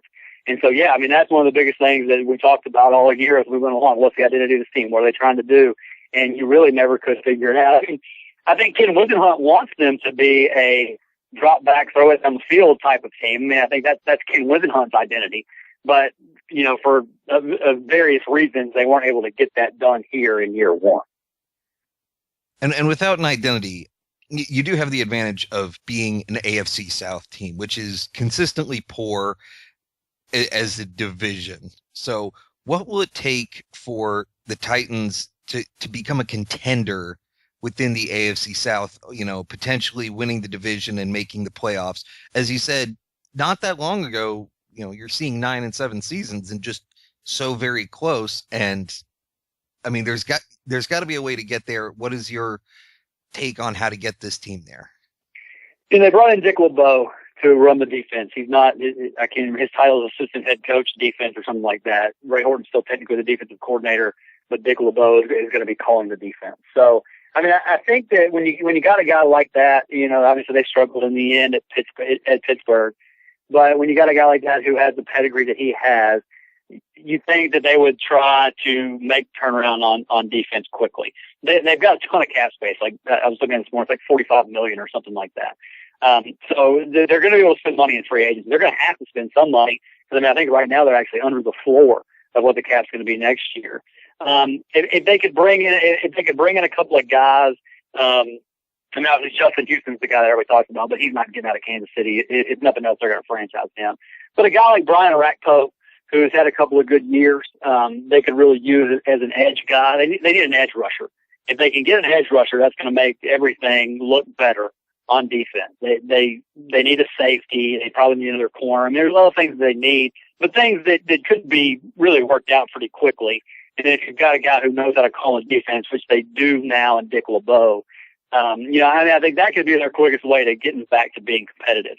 Because when you look at the other teams in the AFC South, like you said, I mean, Jacksonville's been bad for a while. They got Blake Bortles now. I don't think he's the answer, but we'll see. The Colts, I mean, obviously Andrew Luck is very good, but the Colts are not great at anything else. They're not that good on defense. So if you can slow down that offense, score enough, just to play with them, you can do that. Texans don't have their quarterback, all those things. So, I mean, it's not that ridiculous to think that they could be, 3 or 4 players away from being competitive in this division, like you said, because it's kind of weak. It's top heavy with Indianapolis, but everything else is kind of a mess. If they can bring a couple guys on defense and LeBeau can get them to run his style, then, that they could be, I mean, I don't think they're going to compete next year. I don't see how they can be that much better. But maybe in 2 years, 2 drafts, they could be to where they could be on a level close to where Indianapolis is right now. It's funny that you bring up Dick LeBeau. The fact that they bring him in and he's kind of going to be the defensive guru guy, but they're still keeping their defensive coordinator on staff. It just, that kind of situation seems like it would be kind of similar to like a owner or a GM getting involved with into what the head coach is supposed to do. It just seems like it could be stressful. It just doesn't seem like the kind of relationship that would work. You kind of just want one person to run the defense. How is that going to be, productive in any way, shape, or form? Yeah, and oddly enough, we saw this same thing 2 years ago here when Greg Williams came off of his year-long suspension, and Mike Munchak brought him in as some similar title. I don't remember exactly what his title was. But you had Jerry Gray, who was the defensive coordinator, who stayed on as the defensive coordinator, but you brought in Greg Williams to have influence or, whatever it was. And it ended up kind of being a disaster. I think by the end of the year, the players talking about how they were basically hearing 2 voices, and they didn't really know, which guy they're supposed to follow in certain situations and all that kind of stuff. They sold us on, hey, these guys have worked together before, because Greg Williams was the defensive coordinator here when the team first came here. And then when he got hired after 99, he got hired to go be the Bills head coach, and he took Jerry Gray with him as his defensive coordinator. So they had worked together a lot before. Jerry Gray was the secondary coach when Greg Williams was even the coordinator. It's really a weirdly similar storyline because it's the same deal. Ray Horton has worked with Dick LeBeau a lot in the past. They have a good relationship. They're friends, whatever.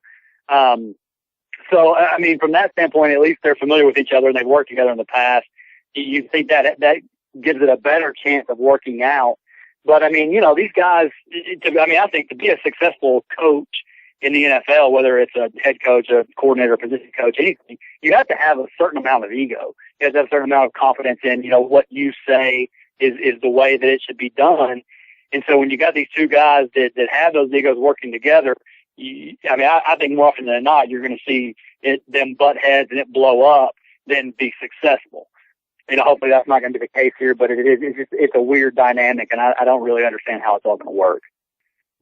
All right. Now, as we just recently talked about, when you get all these egos and you get everybody kind of clashing, it seemed from the outside in, again, this is just the general non-Titan fan perspective, that the owner was kind of a little more involved in football matters than he should have been. Obviously, Bud Adams has passed, but has that had any meaningful effect on the top-down involvement with the team? The thing I remember personally is the way that Vince Young and Jeff Fisher and Bud Adams had this kind of very awkward just interaction together. And as you had said, getting involved in saying how it's going to be. And now you've got fans. Jeff Fisher ruined Vince Young's career and all this and that. Can you give us any idea or any insight as to what the new ownership is doing in terms of football interaction?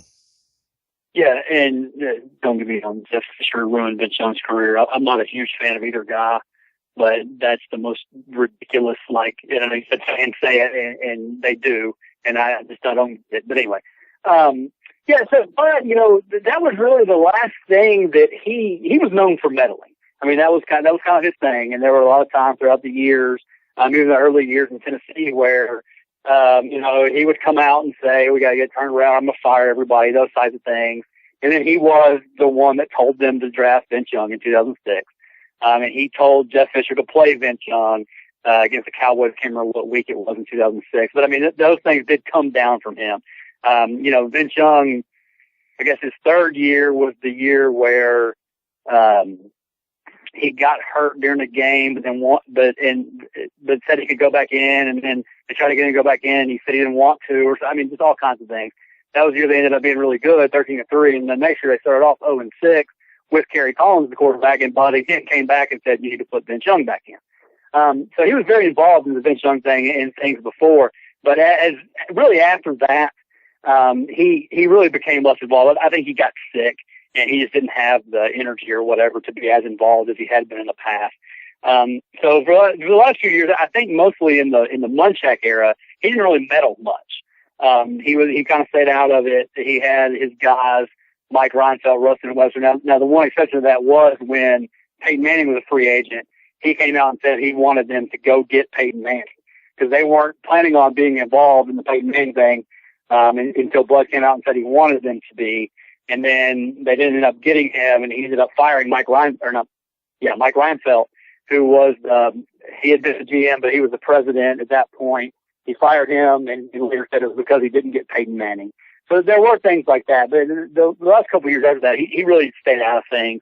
And Tommy Smith, who's his son-in-law, is taking over as the CEO of the team. Bud has two daughters, and he had a son who died a while back. So it's Bud's two daughters and his daughter-in-law that own the team right now. But so one of the daughters, his husband, Tommy Smith, is the guy that's the CEO. And I mean, I think he trusts Rustin Webster as the GM to run things. I think he kind of stays out of it. Now he'll come out and say, we want to be a tough football team and we want things to get better and we're going to get this fixed. I mean, those types of things that you would expect anybody who's running a football team to say.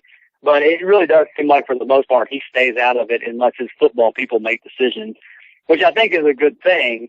But then you got to worry about, how invested he is. I mean, that's kind of the rumor around, you know, Jason Lockenforth had a couple of different stories about how they're going to sell the team. And I don't know if that's true or not. Tommy Smith has said they're not, but I mean, I don't know what else you would expect him to say.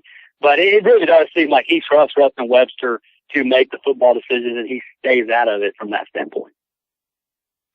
All right. Awesome, Jimmy. We just have a couple more for you if you have the time. Yeah, you're good. Go ahead. All right. What outside of the quarterback position, we could sit here and talk about that all day, considering you know the history there. But what is the other biggest positions of need that you see or you feel like they're going to really attack in the draft and free agency this year? Pass rushing. They need a pass rusher. You know, to run the 3-4 defense, to run the Blow or Horton or whoever's, you know, calling it. They need that guy coming off the edge, an outside linebacker. They don't have anything that resembles that right now. So I think that's the biggest thing that they need to address. They need to get fixed. They could use a safety too, because Bernard Pollard is coming off an Achilles and he's older. So it's gonna be a little bit tougher to come back from. Michael Griffin is sometimes good, sometimes terrible. So they need some help back there. But I mean, those two, I think the defense is the way, because on offense they've got guys. I mean, Justin Hunter and Kendall Wright, they're supposed to be good. They drafted Bishop Sankey in the second round last year. Like you said about quarterback, their offensive linemen, they should have talent there. They need to get a right tackle. But those are really the positions they need. They need to focus on defense, and they need to get that edge rusher. Is there anything you've read on the website indicating that a specific player or at least position that all of your fans are kind of hoping towards? Any super dream or anything like that? Or is that just all in the quarterback realm as of right now? A lot of people are all in on Leonard Williams from USC, the defensive end. That's kind of, I think, the favorite of the people that are not in the quarterback camp. And I really don't think most people are. Because people have problems with Jameis Winston, mainly his off the field stuff, and then don't like Mariota as a fit. So I think Leonard Williams from USC is the guy that a lot of people would like to see them take. He's regarded as, maybe the best player in this draft by, the draft gurus or whatever. So I think he's the guy they'd like to see him take it too. Or then, obviously everybody wants to trade down, which is great, and which would actually be the best thing the Titans could do, I think, in this draft, because I don't think you really necessarily have that blue chip guy up there. And if they need a whole lot of stuff. And so if they could pick up some early picks later in the draft or even in future drafts, I think that'd be the best way for them to build it up, do it right or whatever. But I think Leonard Williams is the guy that everybody's kind of looking at right now. I mean, dropping from 2 to 8 or so, you're still going to get a great player, and picking up an extra first-round pick, nobody's going to have a issue with that. That's for sure. Yeah. All right, Jimmy. Thanks. One last thing is, what is your overall hope for the team next year? What is your minimum cutoff and what is your maximum cutoff? Realistically, I'd like to be good at something. I mean, it's sad, I think. But, no, I mean, I can't see them only winning 2 games again. I mean, who knows?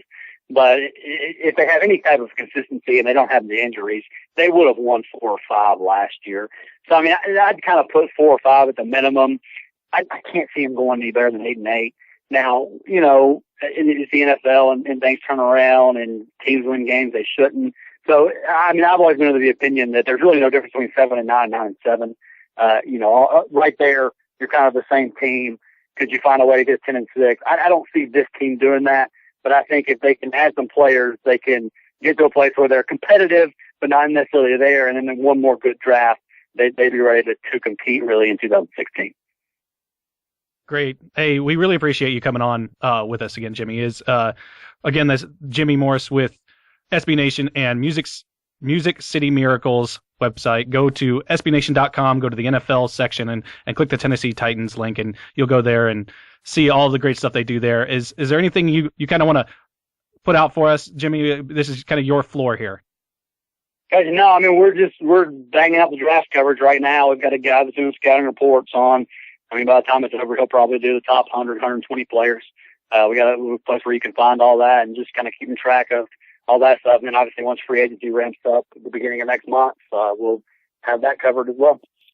Great. Thanks. We'd love to have you back on once the free agency and the draft stuff concludes, if that'd be okay with you, Jimmy. Yeah. Call me anytime. That'd be fantastic. Great insight. Really, really, really glad, because within about 20 seconds, like, wow, he knows so much infinitely more about the Titans than we could ever get just by combing through articles. This is a guy who watches every game and shouts at his TV just as loud as I do. It's excellent. Yeah. And then that watching every game thing got really tough at the end of the year. Well, it happens to every team, but like you said, you're in the AFC South. It's not that great. I'm a Colts fan. I know they're not that good. No way. That's not even. You got Andrew Luck, Yeah, that's it. Outside of him and T.Y. Hilton, it's a big bad. Just yeah. So. Well, thanks again, Jimmy. We really appreciate it. You have a whenever you get it posted, just send me a link and I'll send it on Twitter and all that stuff too. Absolutely. Fantastic. Thank you so much for your help and coming on with us today. And we'll make sure we contact you soon, okay? Sounds great. Thanks. All right. Thanks, Jimmy. Bye. Right, bye. Everyone loves a snack. It's in our nature. But do it in a healthy way and get all natural healthy snacks from Naturebox. With snacks like blueberry nom noms, strawberry Greek yogurt pretzels, and country ranch sunflower kernels for those sunflower seed addicts, FBIA podcast listeners will get a free month and snack when they go to the FBIApodcast.com website and click the Naturebox banner at the bottom of the page. Again, that's FBIApodcast.com and click the Naturebox banner at the bottom of the page. GetWineOnline.com. Get the best bottles online for any occasion. Get 20% off when you click the banner at the bottom of the FBI Podcast website. Everything from big case orders to single bottles of Merlot or Chardonnay. That's FBIApodcast.com and click the banner at the bottom of the page. From movies to groceries, Amazon has everything. Go to the website and use our show's search box to help send 10% of your purchase to the show. No extra cost, just support. The search box will take you right back to the Amazon webpage. That's fbiapodcast.com, and look for the search box at the top of the page just under our logo.